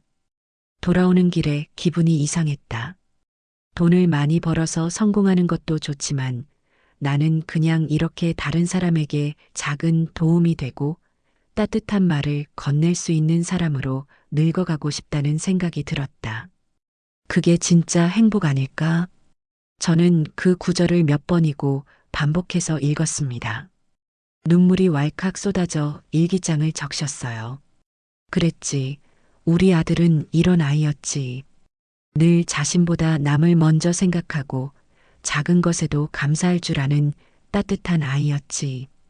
그런데 나는 그런 아들을 잃은 슬픔을 저 추악한 인간들을 향한 증오로 풀어버리려 했습니다. 아들의 이름에 더러운 복수의 그림자를 드리우고 말았던 겁니다. 그날 밤 저는 아들의 일기장을 끌어안고 밤새워 울었습니다. 그리고 결심했어요. 이대로 무너져 있을 수만은 없다고. 내 아들이 하늘에서 나를 보며 더 이상 고통스러워하지 않도록 내가 해야 할 일은 복수의 완성이 아니라 내 아들 김영준의 삶이 얼마나 가치 있고 아름다웠는지를 세상에 증명하는 일이라는 것을 깨달았습니다. 그리고 제 아들이 남기고 간 그 피눈물 섞인 돈의 의미를 바꾸어 주어야겠다고 다짐했습니다. 다음 날 아침 저는 몇 주 만에 처음으로 정성 들여 화장을 하고 옷을 갖춰 입었습니다. 그리고 김 변호사에게 전화를 걸었어요. 변호사님, 저예요. 지금 사무실로 가도 되겠습니까? 상의드릴 일이 있습니다. 제 목소리가 예전과 다르다는 것을 김 변호사도 느꼈을 겁니다. 사무실에서 저를 맞이하는 그의 눈에는 걱정과 의아함이 섞여 있었어요. 사모님, 그동안 연락도 잘 안 받으셔서 걱정 많이 했습니다. 어디 편찮으신 곳은 없으십니까? 아니요, 괜찮습니다. 그저 앞으로 제가 어떻게 살아야 할지 긴 고민을 좀 했습니다. 변호사님, 저를 좀 도와주셔야겠습니다. 저는 제 앞에 놓인 통장을 테이블 위로 밀었습니다. 이 돈으로 재단을 하나 만들고 싶습니다. 재단 말씀이십니까? 네. 제 아들 김영준의 이름으로 된 장학재단을 만들고 싶어요. 우리 영준이처럼 성실하고 정직하지만 가정 형편이 어려워서 꿈을 펼치지 못하는 학생들을 돕고 싶습니다. 제 아들이 남긴 돈이 누군가의 복수 자금이 아니라 다른 누군가의 희망이 되었으면 좋겠습니다. 내 아들이 하늘에서도 자랑스러워할 수 있는 일을 하고 싶어요. 제 이야기를 듣는 동안 김 변호사는 아무 말 없이 저를 지켜보았습니다. 그의 눈시울이 서서히 붉어지는 것을 볼 수 있었어요. 그는 잠시 안경을 벗어 눈가를 닦더니 이내 따뜻한 미소와 함께 고개를 끄덕였습니다. 사모님, 정말 훌륭한 결심을 하셨습니다. 물론입니다.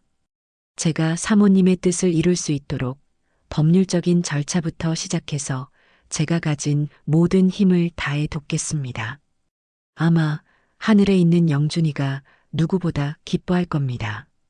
그날부터 제 삶은 다시 움직이기 시작했습니다. 멈춰있던 시계 태엽이 다시 감기는 기분이었어요. 김 변호사의 도움을 받아 저는 김영준 장학재단 설립을 위한 복잡한 서류 작업을 시작했습니다. 재단 기금을 더 보태기 위해 저는 평생 살아온 남편과 아들의 추억이 담긴 넓은 집을 팔았습니다. 그리고 재단 사무실과 가까운 곳에 작은 오피스텔을 얻어 이사했어요. 처음에는 텅 빈 집이 낯설고 허전했지만 제게는 이제 슬픔에 잠겨 있을 시간이 없었습니다.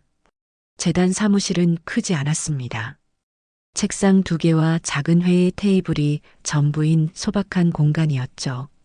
저는 김 변호사와 몇몇 지인들의 도움을 받아 첫 장학생을 선발하기 위한 심사위원회를 꾸렸습니다.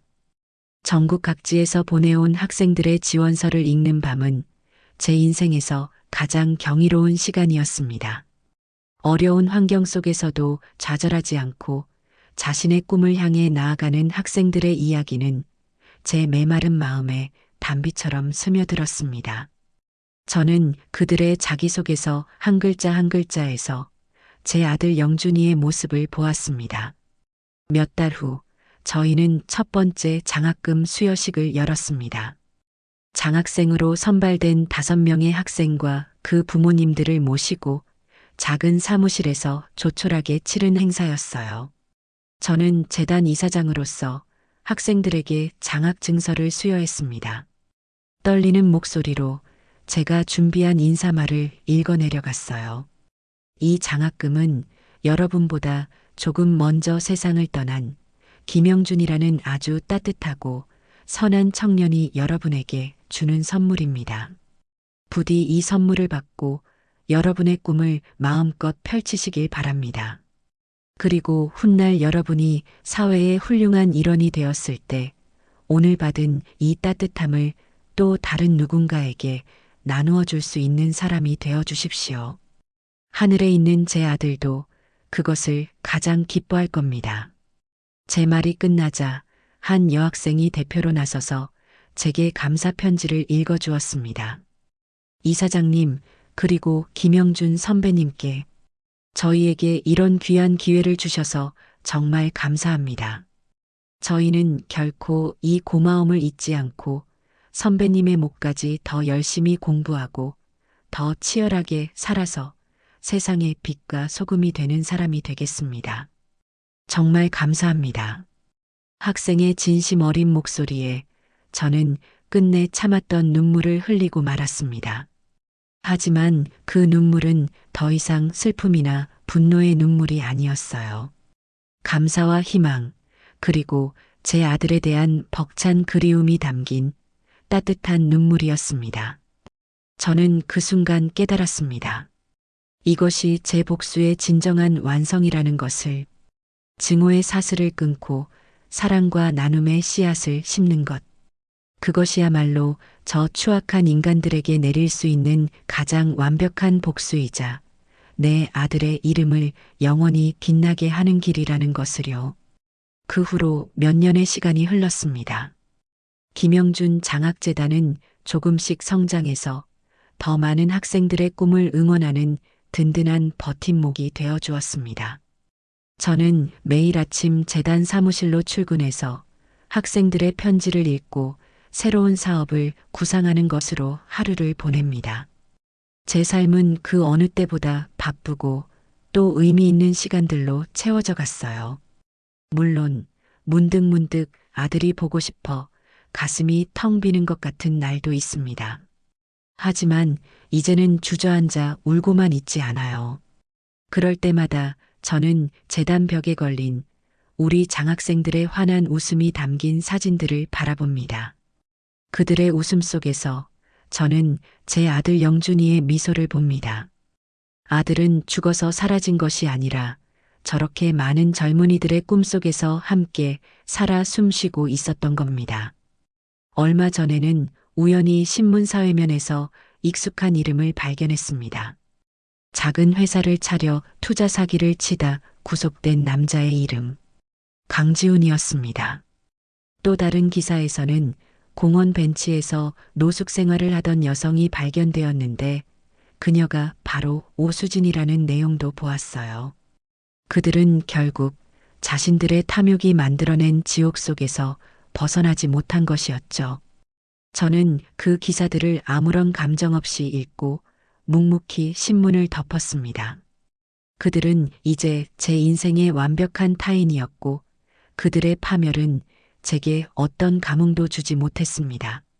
오늘도 저는 아들의 사진이 놓인 책상에 앉아 첫 장학생이었던 아이에게서 온 편지를 읽고 있습니다. 의사가 되어 아프리카로 의료 봉사를 떠난다는 내용이었어요. 편지 마지막에는 이렇게 쓰여 있었습니다. 이사장님과 김영준 선배님 덕분에 저는 새로운 삶을 살게 되었습니다. 이제 제가 받은 그 사랑을 더 어려운 사람들에게 나누어 주며 살겠습니다. 늘 지켜봐 주세요. 저는 편지를 가슴에 안고 창밖의 파란 하늘을 바라보았습니다. 그리고 나지막이 제 아들에게 속삭였어요. 영준아, 보고 있니? 내가 이렇게나 많은 사람들에게 희망을 주고 있단다. 엄마는 이제 괜찮아. 내가 남겨준 이 따뜻한 빛을 따라 엄마도 남은 생을 열심히 살아갈게. 아주 많이 사랑하고 또 사랑한다. 내 아들. 제 마음속에서 20살 청년의 모습 그대로 아들이 환하게 웃고 있었습니다. 전쟁은 끝났지만 제 아들의 이야기는 이제부터가 진짜 시작입니다.